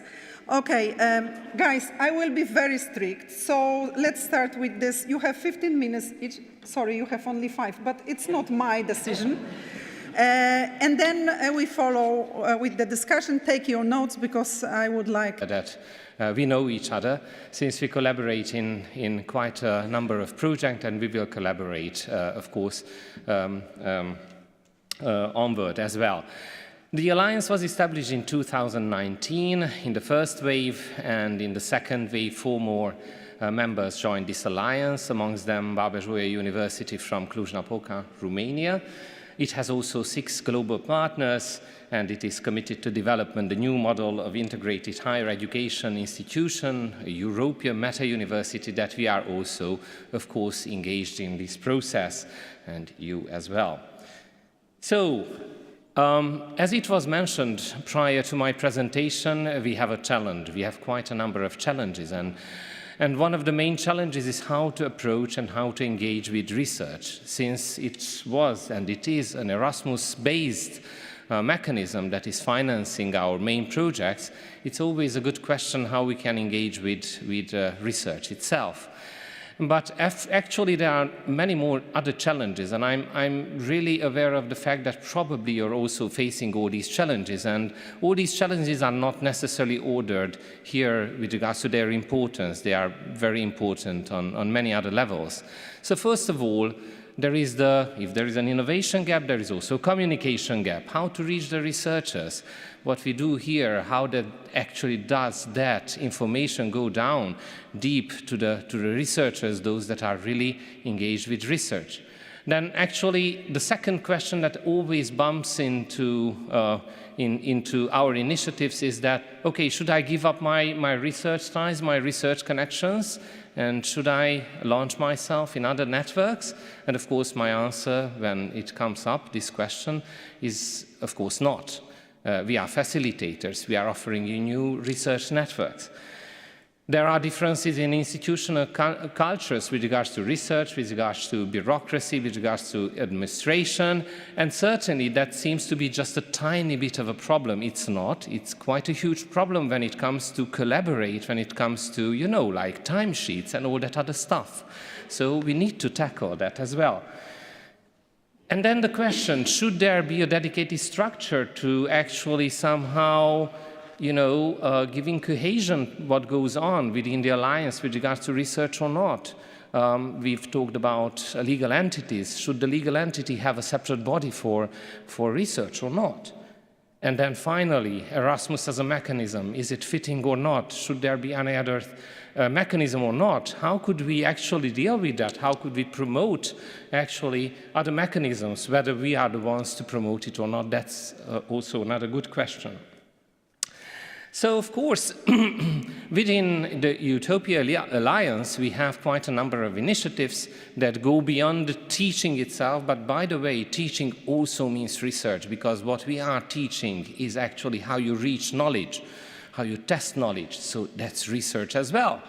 So, of course, we have programs that go beyond just the strictly meant teaching. We have Young Leaders Academy. We have PhD co-tutel programs. I'm sure that you also have such initiatives. We have postdoctoral fellowships, the CIF, and we are talking about the CIF II, whether to do that or not, whether to apply for that or not. And then, during the first phase, in the prior project, we developed connected research communities. Now, what are these connected research communities? Actually, what I'm showing is a map. Please don't try to read it. It's very tiny letters. It's not for you to read. It's just for you, to give some complexity. So we have quite a number of connected communities around different types of topics, some narrow, some large ones. And initially, we developed these as connected learning communities and connected research communities. And then now, in the second phase, we are actually connecting them and giving them integration. So they are the connected communities around different topics. There are students, there are of course, academic staff, and there are interactions. There is the possibility of taking different types of activities to your home university, participating at another university. It's quite an innovative approach. So that's kind of telling us the success story of this map, because this is actually a success story, that there is a need for integration. And of course, we know that. It's not a novelty what I tell you. We all know that there is a need for integration. But actually, there is a need for integration also on the level of our universities. We must acknowledge that. We must not have to look beyond our walls, but actually we have to look also within our walls. So there are a number of topics, actually, and transdisciplinarity, interdisciplinarity is not just empty phrase. There is a need for such an approach in order to reach higher results. So taking all these messages together, we found a highly relevant topic that is health. Of course, I think that it's not just ours to take, it's of course everybody's. And I think that everybody knows that right now after COVID, health really needs integration. And health really means something else. It's not just medical sciences, but it's also, of course, health economics, and it's also, of course, environmental health. It's also, of course, well-being. So there are quite a number of different topics that are linked together, that are tied together, and all these actually give birth to health. But there is a need to integrate health-related research groups also within universities. At least at our university, there is a need to that. We have a very scattered landscape of research groups working on different health topics that could work together, not on the same topic, but using the other's knowledge, the other's lab, and so on. There is also the need for integration within our alliance, because some of our members have very high outputs on different types of, on different topics, us on other topics. And if we could bring all these together, then we could really reach something at a very, very high level. So there are different levels when it comes to actual integration. There is the level of alliance, there is the level of university, and of course all these pours down to the individual researcher. We need to take care of the individual researcher as well to help individual researchers. Whom could we help? Well, young researchers, early career researchers, those are those populations that really need at these times quite a boost in their possibilities. So the opportunity showed itself in the form of Horizon European Excellence Initiative call, coordination and support action. It's a so-called widening call. There is a reduced direct research component. If you know, there is 20% of the budget can be allocated to direct research, but all the other of the budget can be allocated to boosting research, capacity building. So we decided, after half a year of planning, to launch ourselves in such a call, and it was quite a success story. We won that bid.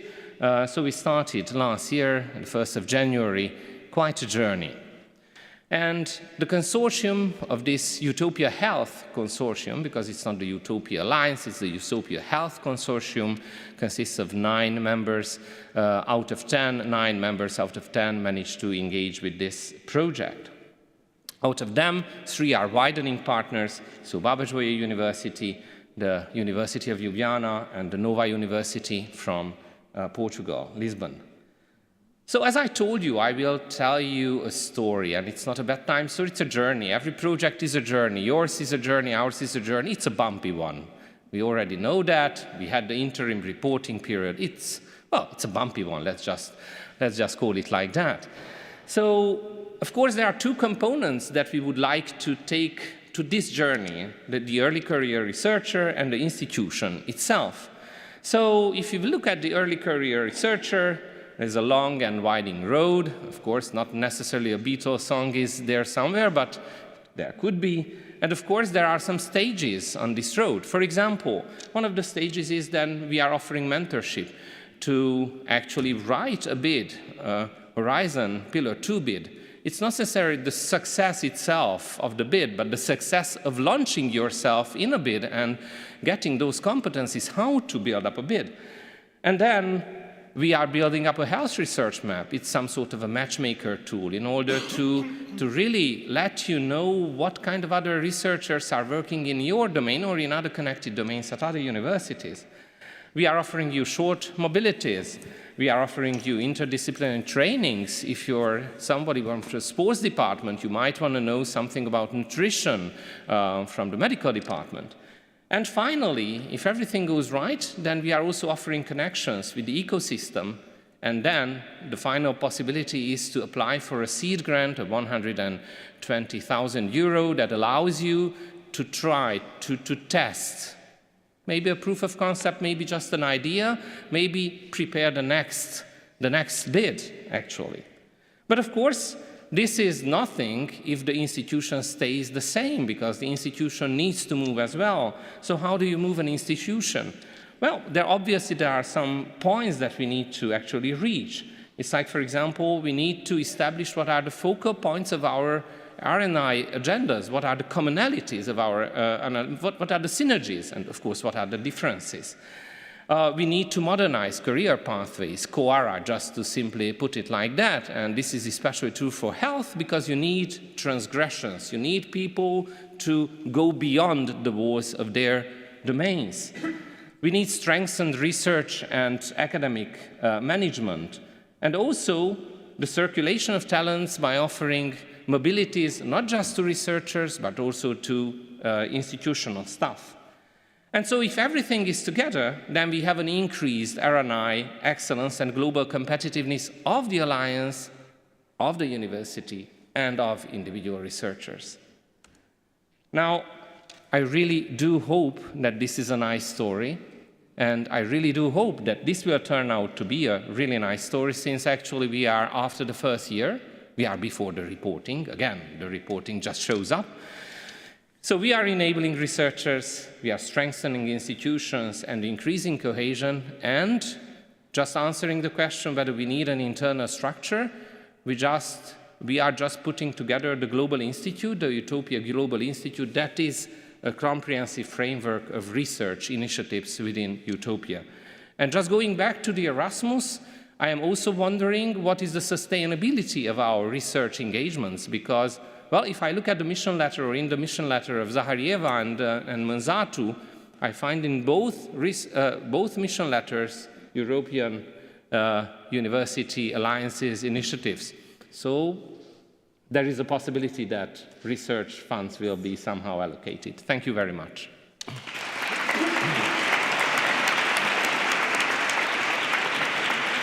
Thank you, Marco, perfectly in time. So, Lucas, the floor is yours, and don't forget 15 minutes.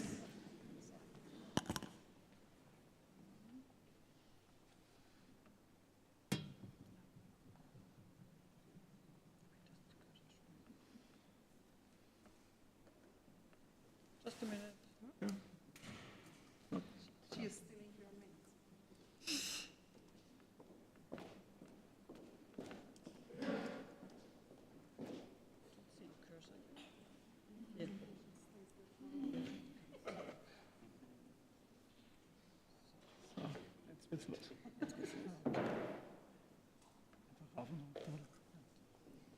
Okay, then it's my pleasure to be here. Thanks to Arqus for the invitation, thanks to the University of Leipzig, and in particular also thanks to Ute. I didn't meet her yet, but she made me feel welcome already before I came here.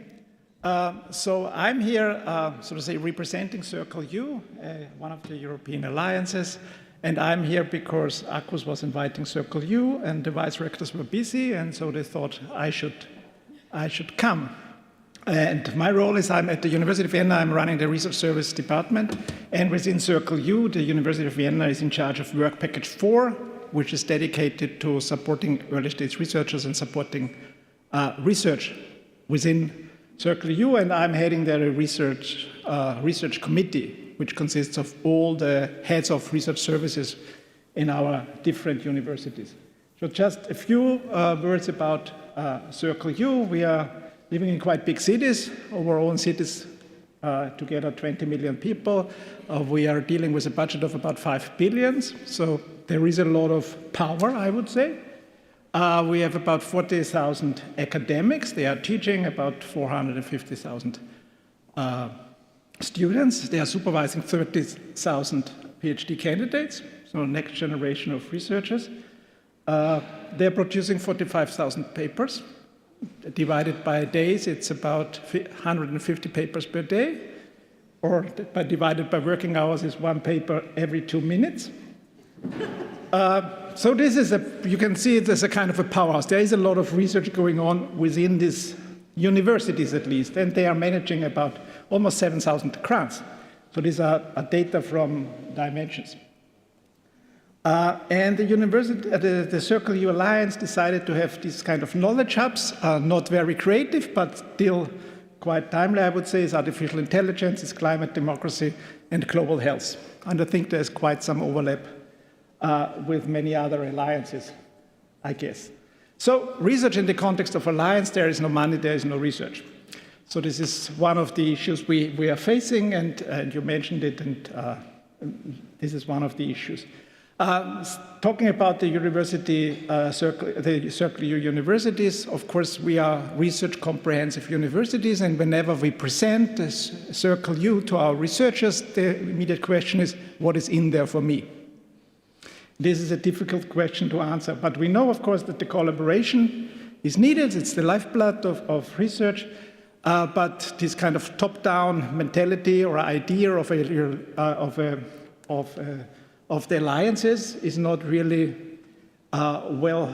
fitting with the, so to say, the problem of bottom-up research. It's the problem and the beauty of research, it's bottom-up.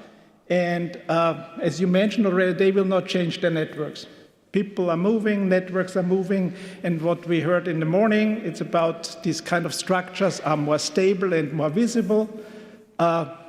These informal networks are more beautiful.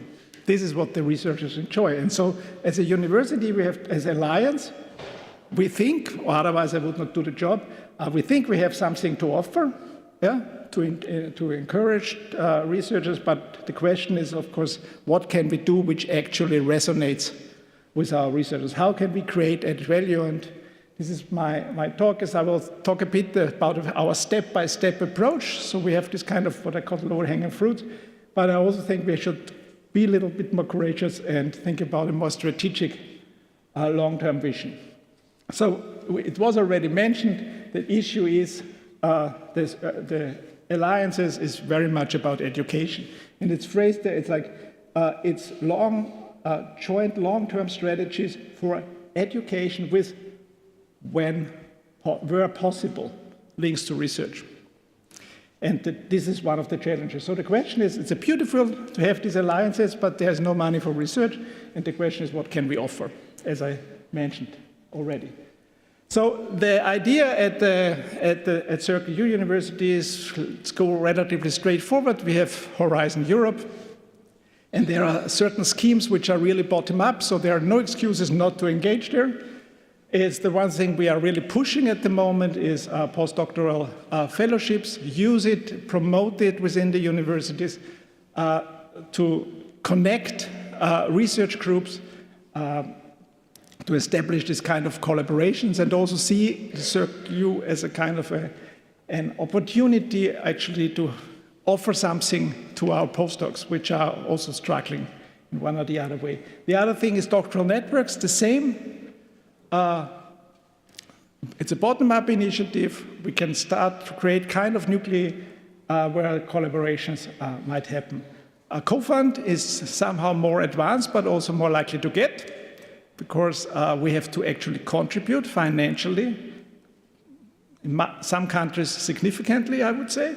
But this is also a way to go. So the question was for us in the discussion is, why do we not want to spend a bit of our 5 billions to really go for something extra and not just waiting for funding bodies to support us? And of course, then there are the beautiful ERC synergy grants on the one hand side. And then, of course, if you compare, so to say, the up to 7 clusters in the Pillar 2 program, many of them resonate very well to the topics we have decided upon when it comes to our knowledge hubs. So it should not be too difficult.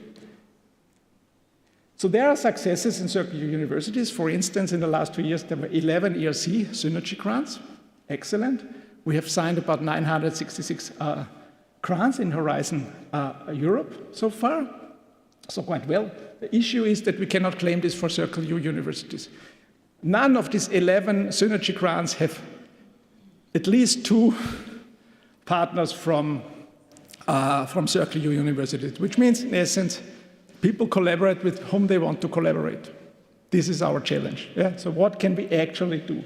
And one of the issues is, of course, if you go to the dashboard of Horizon Europe, you can see that one of our issues is we are a network of research-intensive universities. We love the ERC. We love the Pillar 1, which means collaboration is not in the focus. Of course, it's in the focus of the researchers, but not when we think about the program. If you think about Pillar 1, has half of the budget of Pillar 2, and we are going for double of the budget of ERCs compared to Pillar 1. So this is quite impressive, and it's for us, I think it's mainly the University of Aarhus, which is a little bit different. They are very successful in collaborative projects, and I have not yet understood why. Also how they motivate their researchers. I know that they are successful because they are excellent, but how they successfully motivate the researchers to go for this. So collecting low-hanging fruits, this is what we are already doing.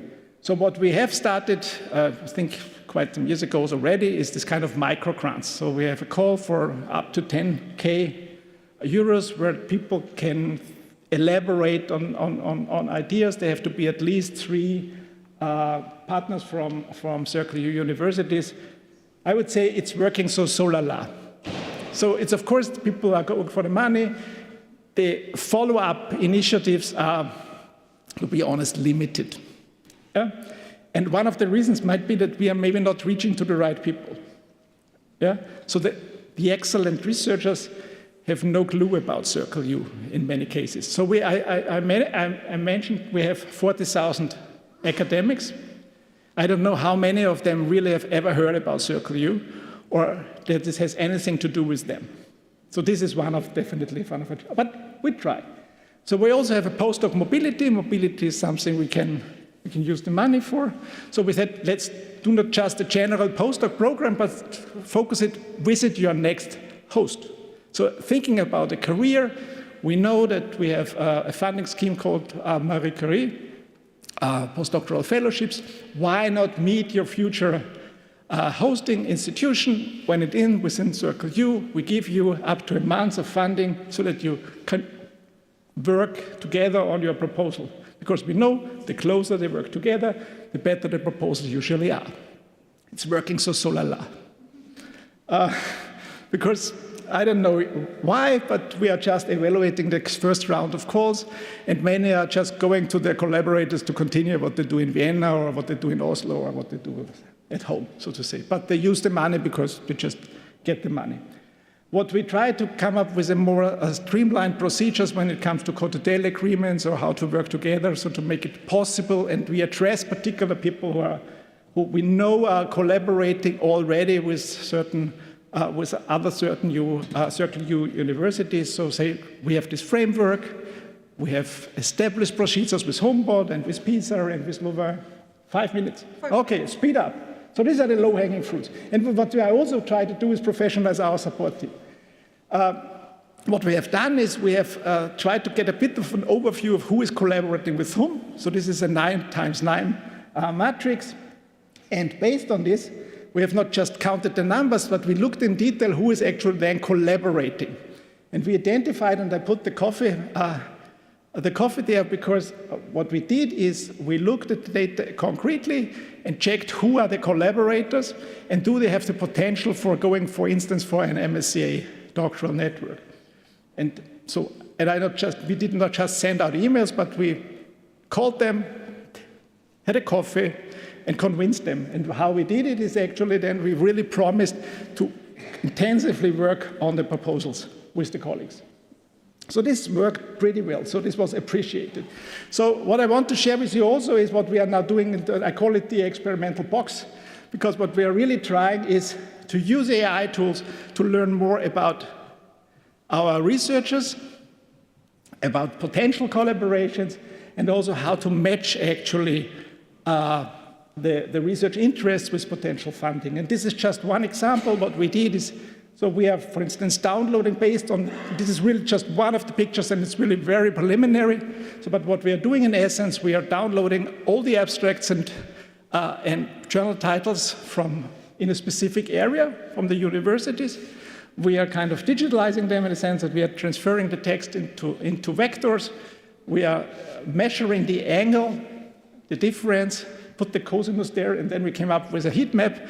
And because we delete this first joint publication, we can see projects which are abstracts and papers which are close to each other.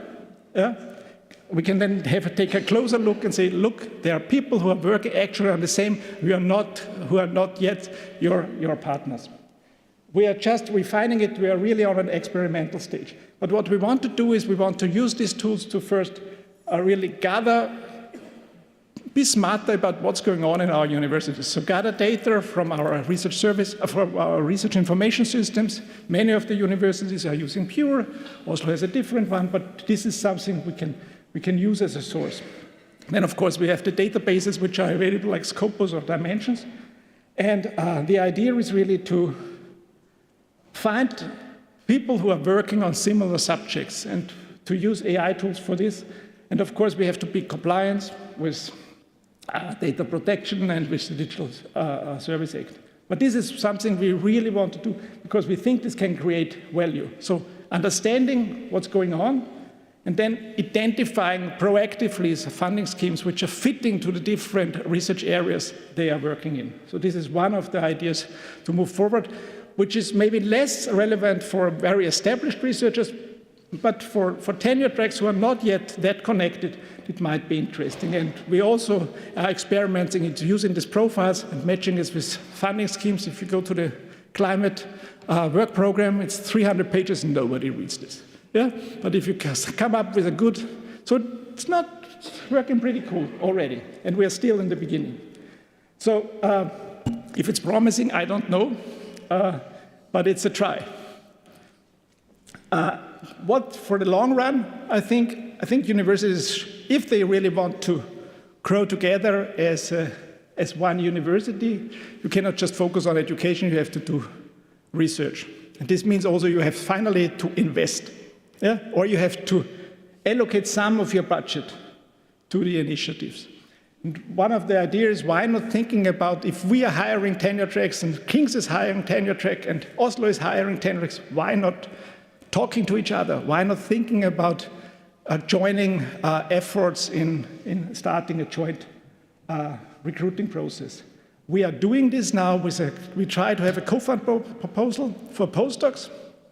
So this is the first step, and we are on the way to convincing the rector by rector or rectorate by rectorate to give real money to this kind of initiatives. We try the same with a co-fund for doctoral candidates. We need some money to fund research, and we cannot just rely that someone else is providing on top money. We have to use our own resources to create added value for our university. And that's for me more or less in time. Perfect.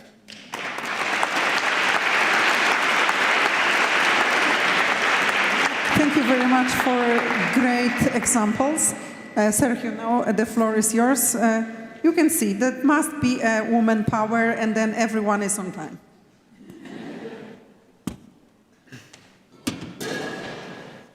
Thank you, Patrycja, for being such a good moderator. And thank you, our beloved sister alliance, Arqus, for the invitation. As Patrycja already said, I am a media scholar, so media scholars, we love stories and we love to narrations and how to explain stories. So I'm going to explain Charm EU journey on... Oh, it's not there. It's here, but it's not there. So in the meantime, I'm going to explain the Charm EU research and innovation journey as if it was a story. So when the presentation is ready, because it's not... She's on the way. Okay. To fix, I think. Okay. In the meantime, so I will introduce you to the main character. So the main character is Charm EU. It's an alliance of 9 universities. I will show you the map in a while, which main aim is to develop a new model of university that has transdisciplinarity, inclusion, and interculturality in its core, as its core values. So those values are reflected in the education of all the missions of the universities.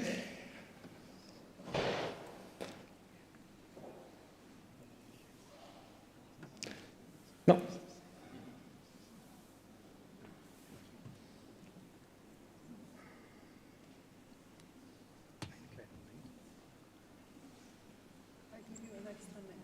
Thank you.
So I think it's going to take a while, but of course we come up with the solution. Cedric is going to jump now because he, as a modern man, does not have the presentation, the PowerPoint.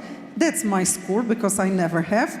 So you can jump now and then we wait for the Sergio's presentation, okay? Because otherwise we will not have time for questions. Yep. Okay, the floor is yours, 5 Perfect. minutes, but it depends on the technical service, how quick they are. So you have 5 minutes. Yeah, thank you very much, and thank you for the 2 really interesting presentations.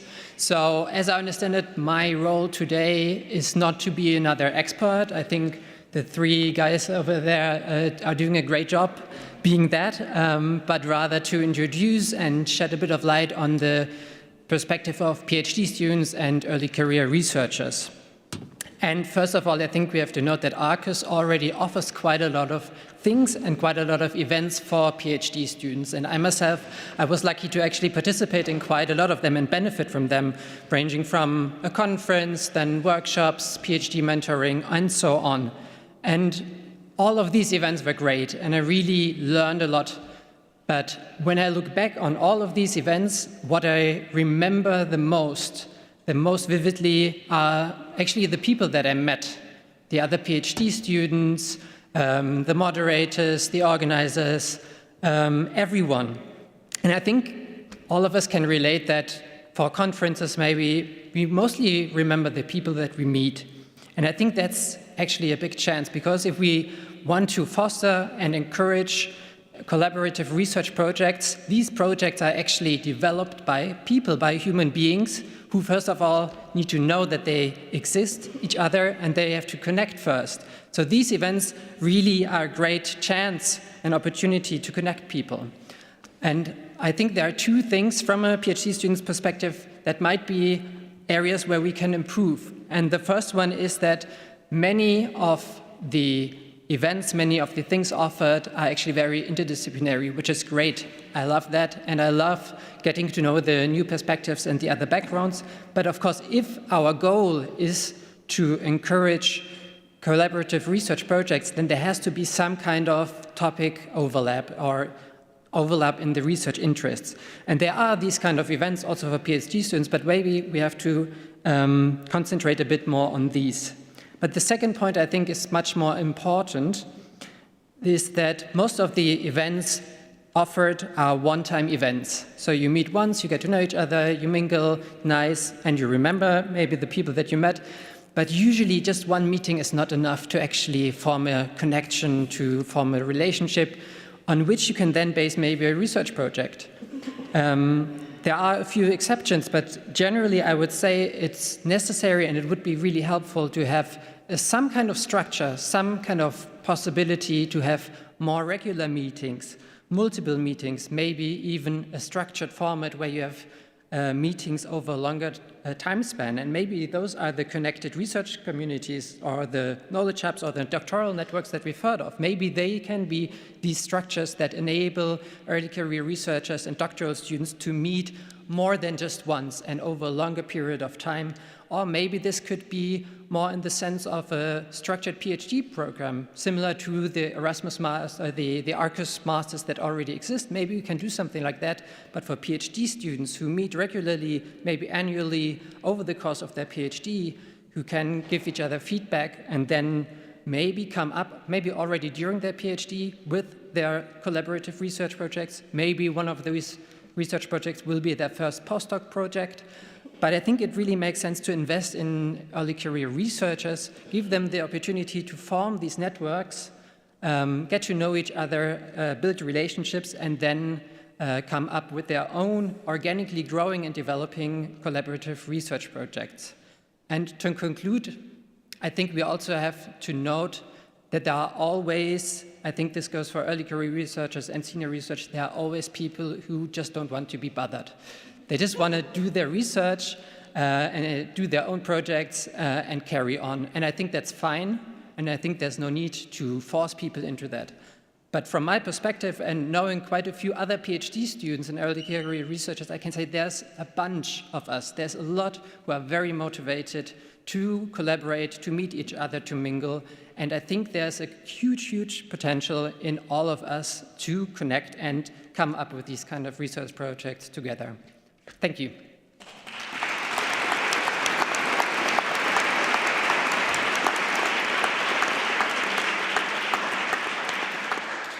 Thank you for the excellent speech, and thank you very much for mentioning people in the era of AI and ChatGPT. It's very nice to hear that academia is still about relations, people, mentoring, networking, and people, and not only the technical support we get, of course. Sergio, I have a very bad news. As a communication man, you have to do it without your presentation. I can help you.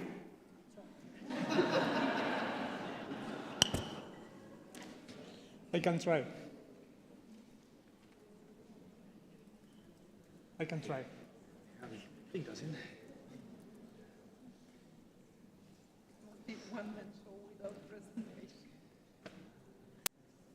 I can use as a script and explain it. No. Ah, yeah.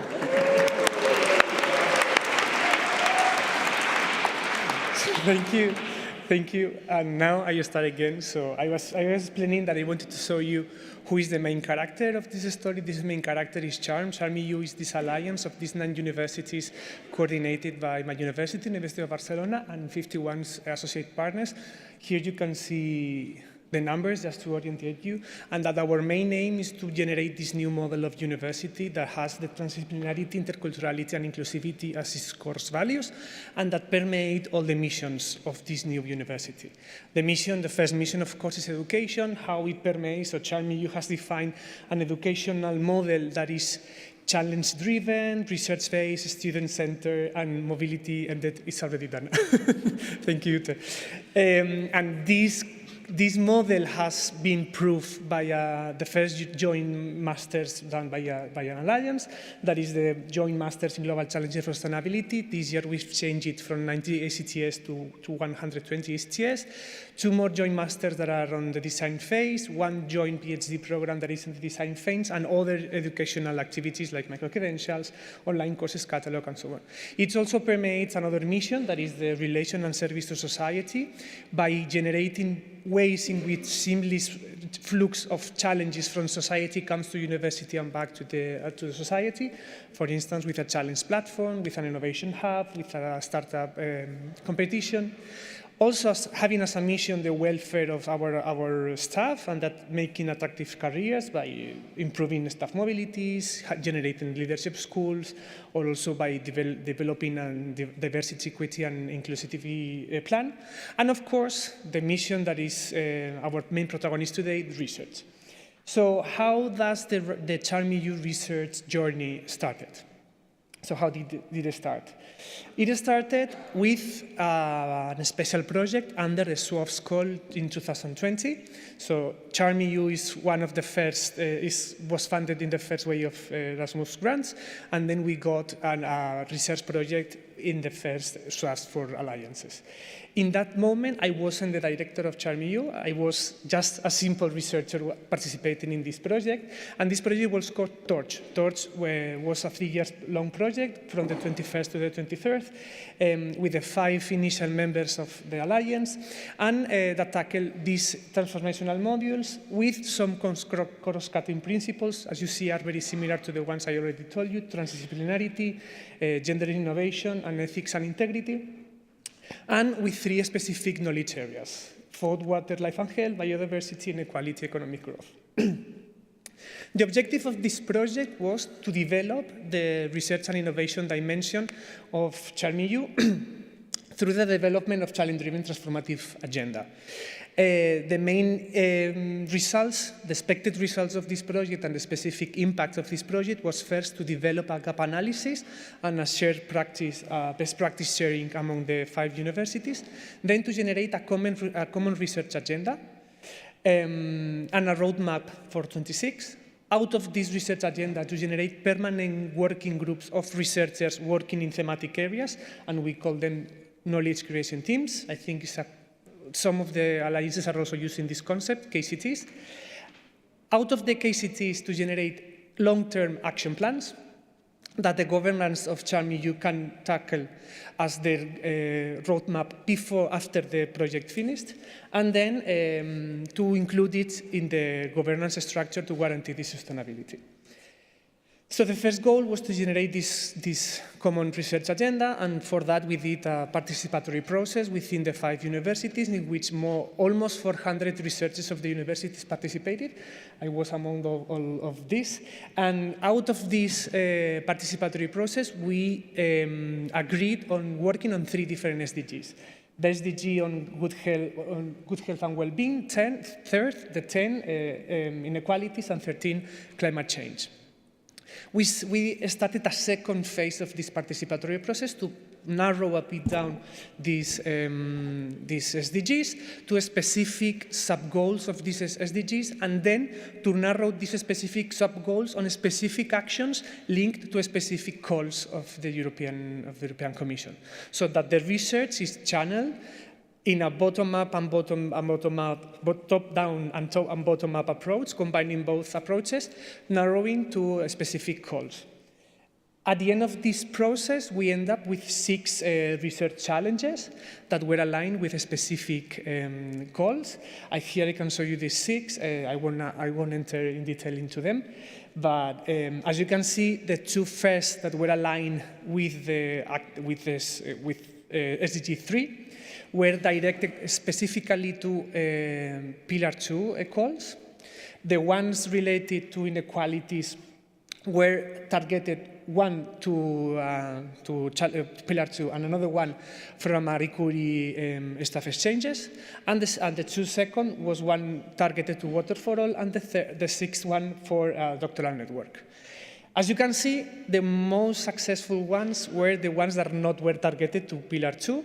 As already mentioned, Pillar 2 requires a very bottom-up approach, and combining this top-down with this bottom-up approach was not that successful, especially in the first 2, in which even though within the KCT generated, there was no specific network generated before, and finally the call was not even submitted. There was one submitted, but it was not granted. It was granted the Water for All, and the Marie Curie, we are waiting for the results next week, I think, and for the staff exchanges, we're in the process of preparing it. So one first lessons learned, directing research, so generating research actions towards Pillar 2 can be complex because Pillar 2 requires a bottom-up approach, and we are working combining it with a top-down approach. For the action plans, so the KCTs were generated, then we transformed this work of the KCTs into concrete action plans. For these action plans, we defined a series of policies, research policies that were fundamental for CHARM. So research assessment reform, fostering equality, championing open science, promoting transdisciplinarity, and intensifying cooperation. For these policies, we developed some pilots, some piloting activities that help us to make more specific action plans. Out of these pilots, we generated 5 action plans. Alliance Research Assessment Reform, a section of the CHARM Inclusivity Plan for Research, and a strategy for citizens and open science, and a strategy for joint support research actions, and specific actions for ethics and equality.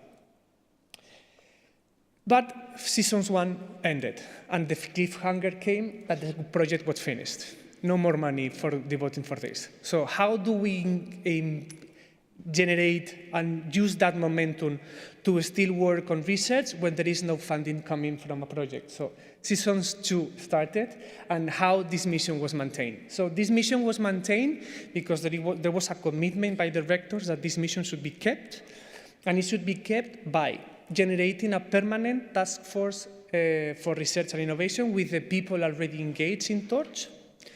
But this task force is chaired by one of the directors. So we have in the executive board, we have 9 directors. I'm the director in Barcelona, so each one of us has a specific responsibility that we have to take care of. So the director of Åbo Academy in Finland, he has the specific task of directing the research and innovation task force.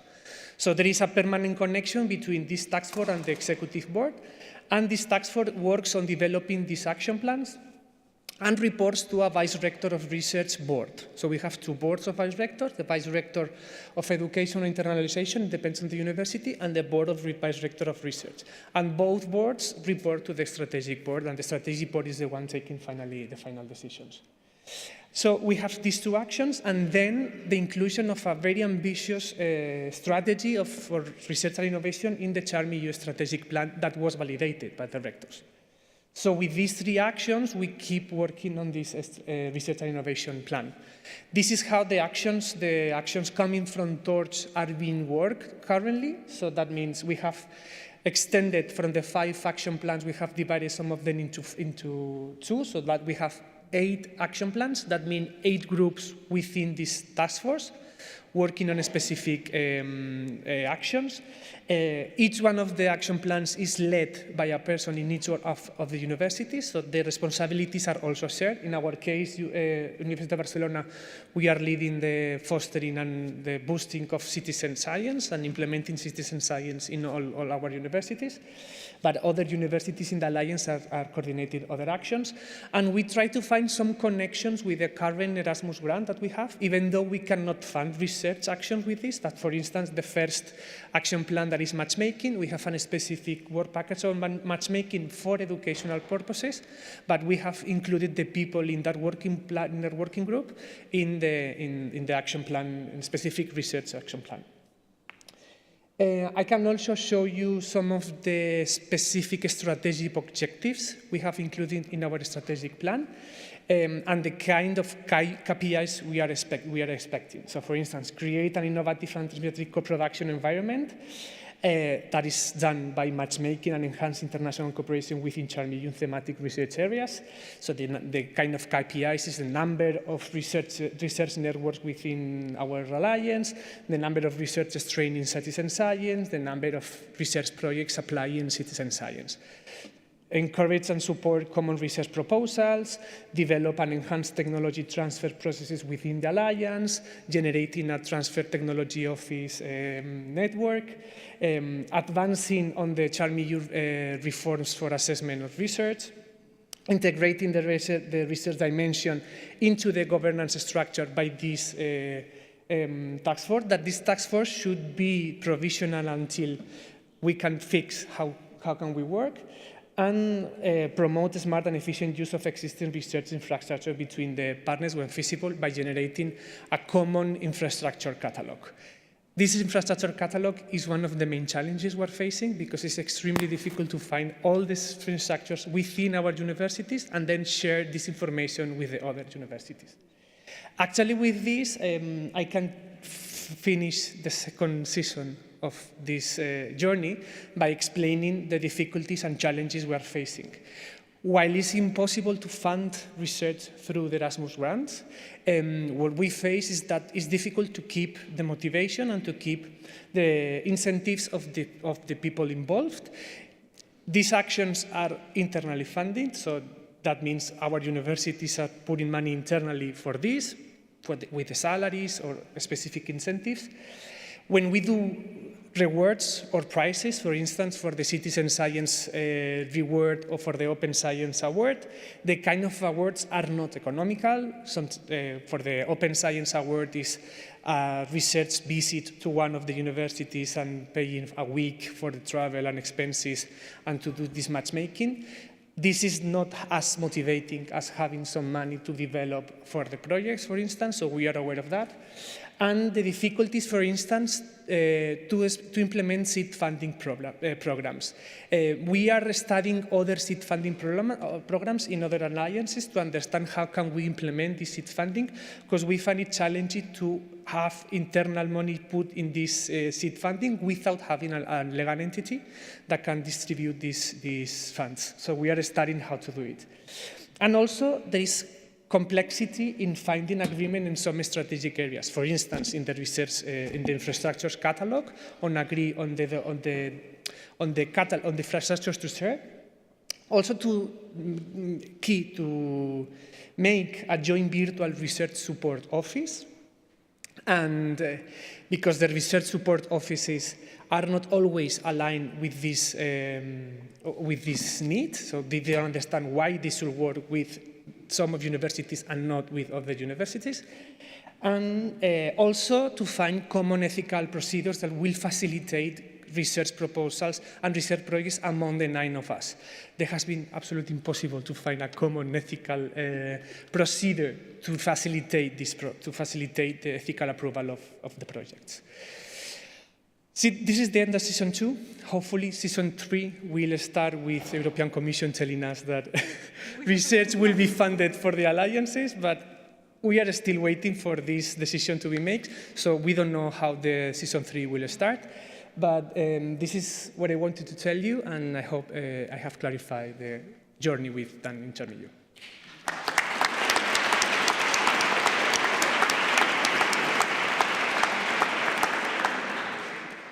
Thank you very much. I think you agree with me that it was a very interesting journey and with a lot of positive examples. However, we started with Lucas saying that there is no money for research, so there is no research, and I absolutely agree. So the whole discussion should be about how can we impact the European Commission to give us more opportunity to find the funding for our research. But I like Marco's statement about the communication gap, because while listening to all of you, I have the impression that the biggest challenge is how to connect our researchers and how to impact them to apply for money to establish the research groups within our alliances, because I agree that we have a lot of personal networks which are with us, but not necessarily connecting our institutions. But I would like to ask you just one question, because I want to open the discussion and invite the public to ask the questions. But I have just one provocative question. If you have the chance to ask both Commissioner Zacharieva and Commissioner Minzatu and proposed one activity from your experiences which should be financed and which should be the core for the 10 framework program, what would you propose? Because we agree that in all speeches of both commissioners, the initiative of European universities came up in not only in the presentation of their priorities, but also in the very recent speeches about the future of education area. So what's your message to both of them before they start the negotiation of the new 10 framework program?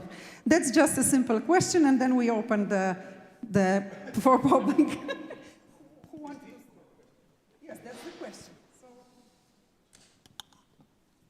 I don't have an answer, but if I look at the widening guidelines, so what was, for example, in the European Excellence Initiatives, there was a simple phrase, and if you look at that phrase, actually, that could be somehow replicated.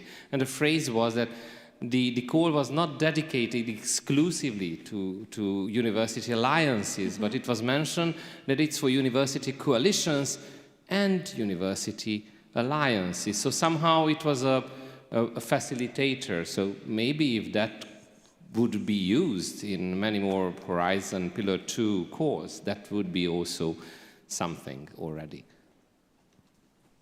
I will perhaps, it's a difficult question, and perhaps what I'm saying is out of, the sky is the limit, let's say. But perhaps promoting some actions, funding actions that help us to overcome these burdens, like, for instance, having common infrastructure catalogs. So why will we do that if we don't have something no, as back? So perhaps some actions to promote this sharing of these infrastructures will then help, and then will boost the projects done among the universities within the Alliance. For instance, calls like Eranet, which then we can generate cascade funding for projects within the alliances, could be also an action. And actions that push a bit the universities to take decisions on facilitating this common research, like the ethical clearance, like the infrastructure catalogs, and these seed fundings programs, I would say.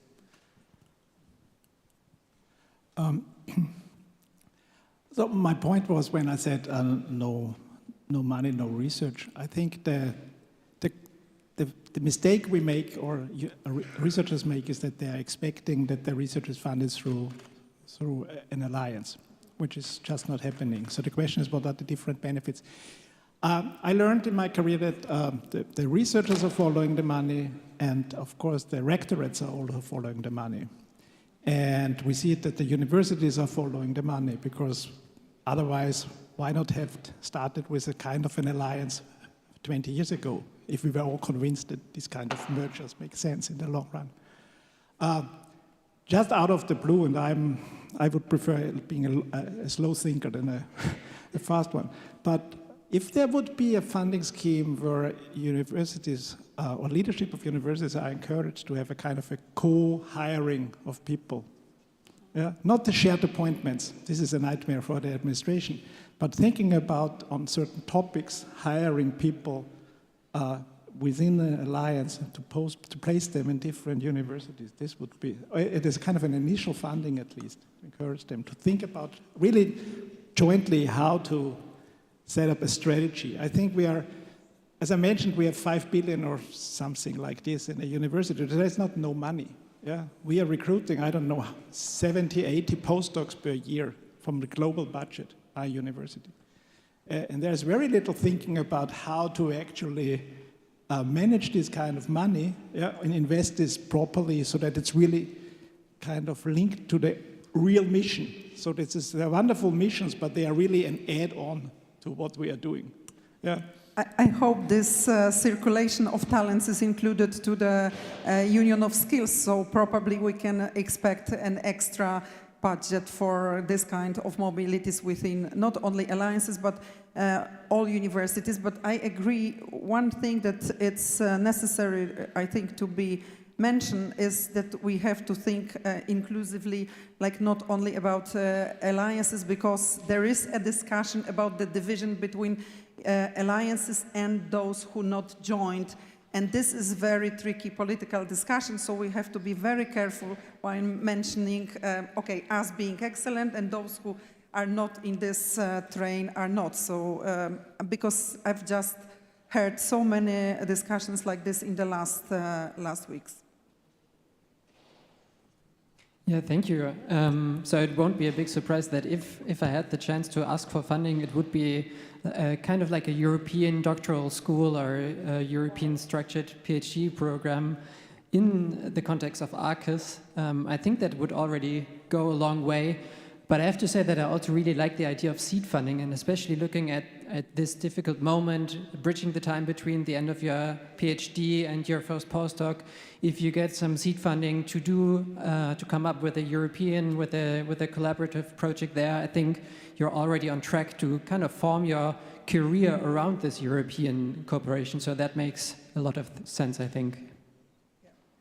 Okay, the floor is open for questions from public. Please, we have the micros, I think, there.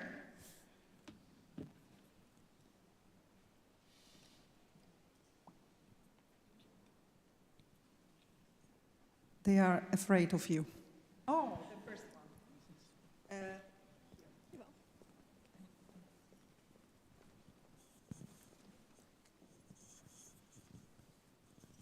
Thank you. Thank you for the presentations. I thought they are wonderful examples of what works and what else we need.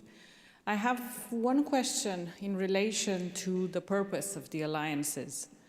All of the alliances say they want to build a European identity, they want to enhance cooperation on all missions of higher education, they want to solve global challenges. But my question is, when most of the alliances started, the rationale for including members was either previous cooperation or future academic cooperation.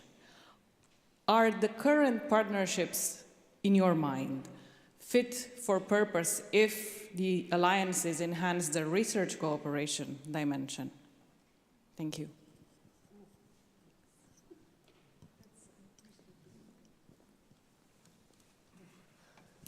It's a difficult question, that one.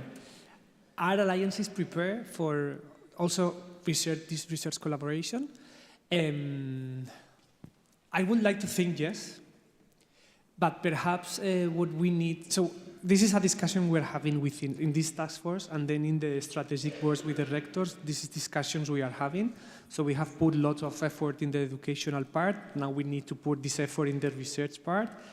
And we are wondering if all of the partners have the same kind of interest in this research part. For instance, the research catalog, some of the partners are not interested on the research catalog, on the infrastructure catalog. So should we don't do the research catalog because one of the partners don't want to do it? So we are having this kind of discussions, but I don't have a concrete answer if now CharmEU and other alliances are prepared for having this discussion, but we have to have this discussion too. I don't know if you read the LERU statement on alliances and research, that we should foster these alliances and research, but if we specifically speak of research, it's a good idea to divide the universities in 75 clusters of research. I don't have an answer.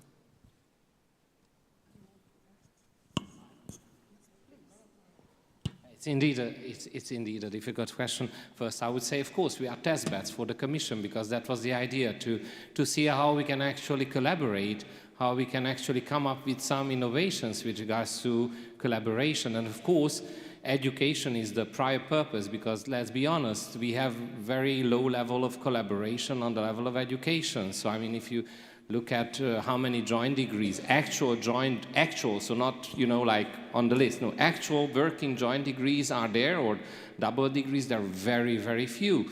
So of course, I think that there are several levels. So if you look at the education, we start from here, and this is, you know, to boost educational cooperation. So I'm fine with that.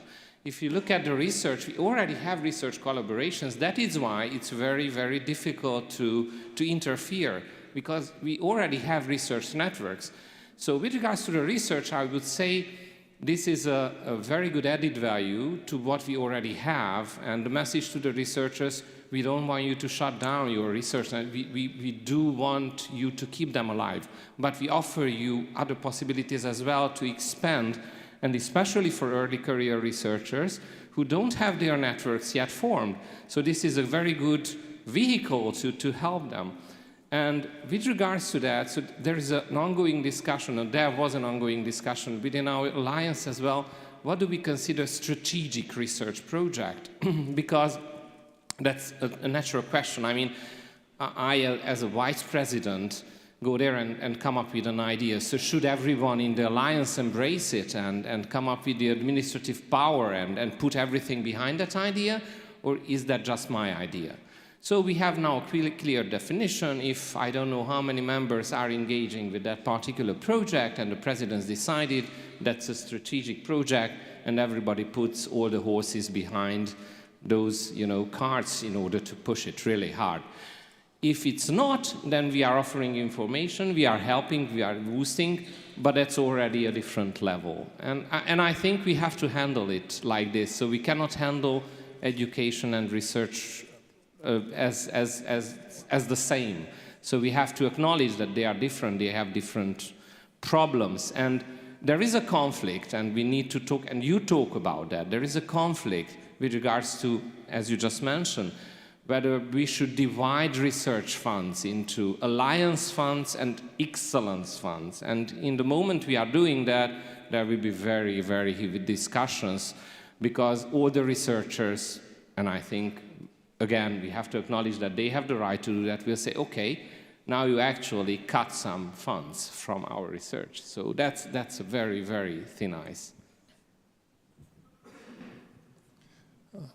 We have more questions. Okay, thank you very much for your talk. I'm Eeva Nepomuchin from Maynooth University, Electronic Engineer Department. 2 or 3 weeks ago, a colleague of mine went to my office and he asked me, is it worth to take part in an alliance? And I said to him, yes, I do believe it is worth. But I'd like to see if I could perhaps provide more data, more evidence. And my question for you is that, after the alliance is starting into universities, is there a way to measure the impact in the research? Are the grants increase? Are the publications increase? How could you try to bring some evidence to help us to engage more researchers for the alliance? Thank you very much. Thanks, very interesting question. My answer would be I'm quite sure no, and at least not so far. I think that there's nothing. So when I'm looking at the data I showed you about the collaborations within the alliance, and I was quite shocked by my own university with how little we are connected compared to others. For instance, I find we are partnering in the alliance with Humboldt, but we are at least as well connected with the Freie Freie Universität Berlin. So I don't think there is a big impact. I think it's the question of the individual researcher, if they see it as an opportunity to strengthen the network. I see it, for instance, with respect to research, in particular if you're not isolated, but you have a small research group. The Alliance can maybe provide you to create critical mass on research by linking up with others. I think this is what we are not doing at the moment, I think, is really using the alliances from a more strategic perspective when it comes to research. Yeah?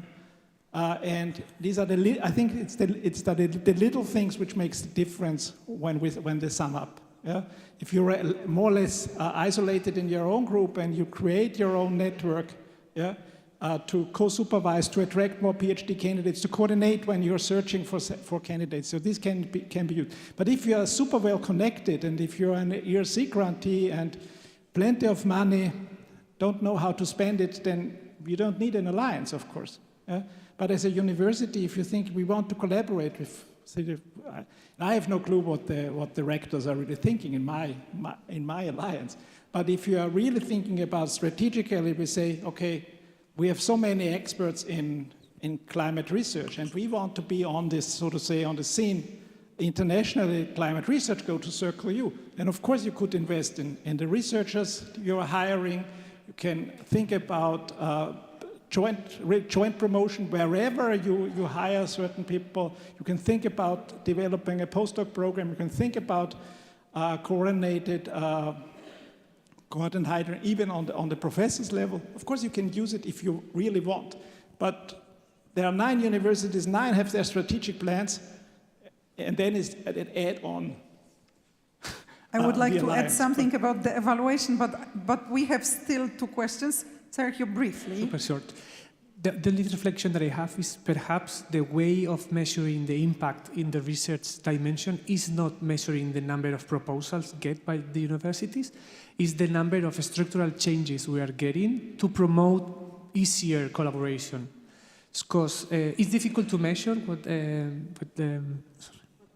Lucas said, but we need, so alliances, our role is to change the structures and to make them more permeable to all other collaborations rather than getting more proposals. Of course, the final end is getting more proposals, but all universities want that, and why having more proposals with these 9 and not with all Europe?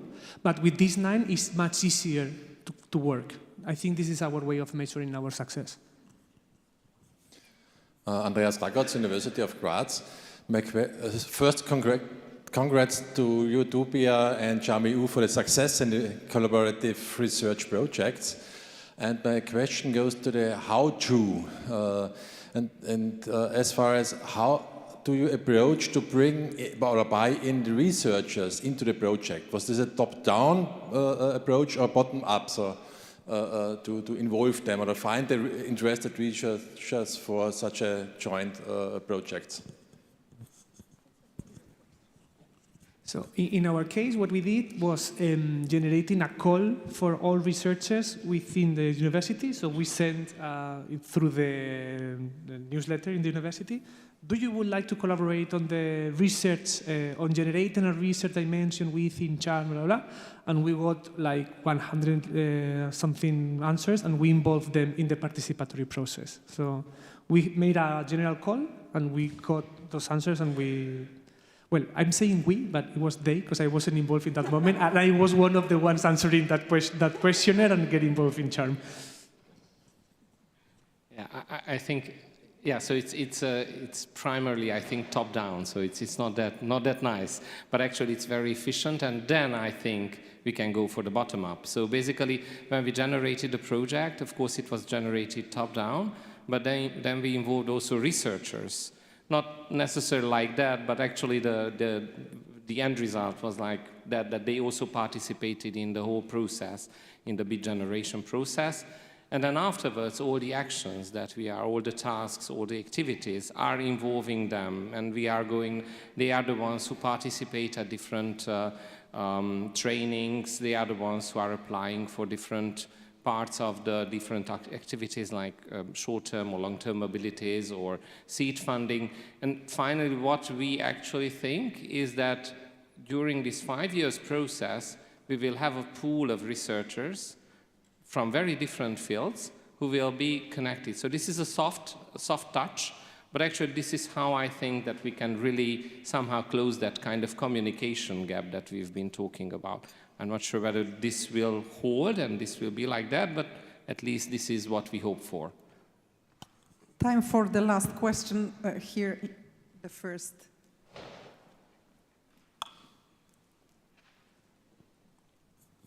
Thank you very much. Hedwig Unger, University of Graz. My question goes to the issue of the legal entity. To what extent does or would the establishment of a legal entity add or bring added value or enhance the promotion of collaborative research efforts within your alliances? What are your experiences? Thank you. So Circle U has a legal entity, which I learned about a few weeks ago. I don't think. So it's depending, of course, what the role is.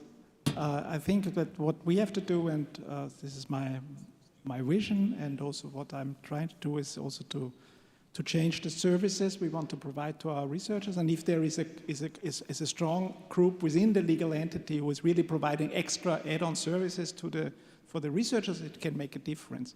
But the legal entity as such is not. I have not experienced this. Research was relatively sleeping within Circle U so far, as was my impression. And we had this for quite some years.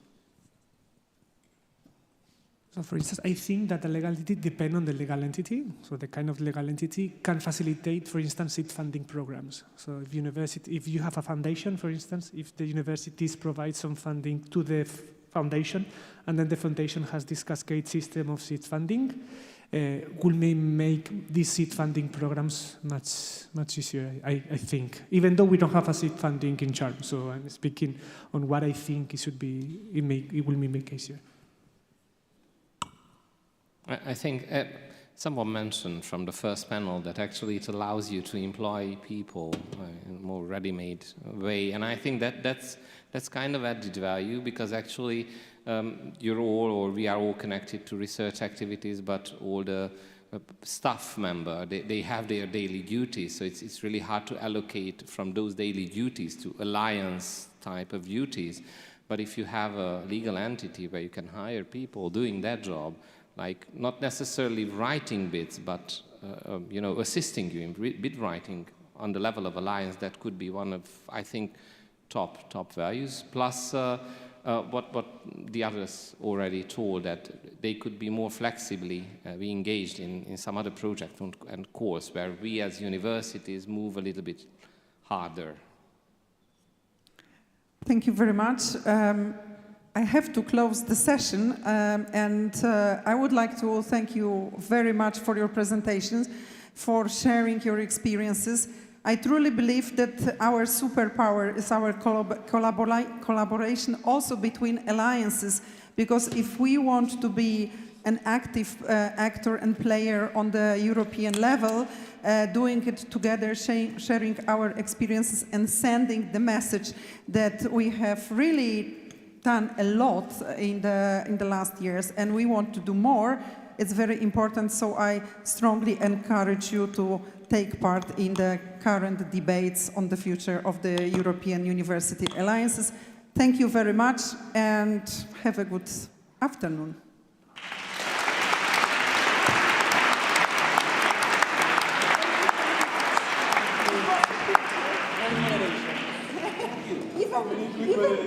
Thank you so much for this plenary session. We do have some presents for you as well.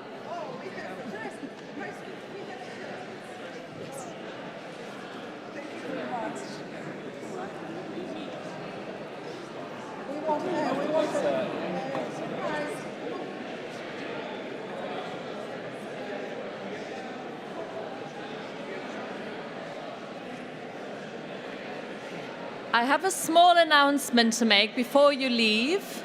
Please don't leave yet. Everyone, please listen up for a moment. I have a few announcements to make before you leave. We will now transition to your group meetings. They will take place on the second floor of the seminar building, which is all the way over there. You can go to the little booth where you did your registrations, and from there the way is signposted. If you get lost or need any help, there will be an info desk at room 201. And there's also room plans on the doors and on the screens on your way to the seminar building, so you should be able to find it. On the way to the working group meetings, feel free to check by the coffee break taking place on the second floor of the lecture hall building. And I hope you enjoy the rest of your day and your evening amongst your colleagues. We will start again tomorrow at 9 a.m. sharp.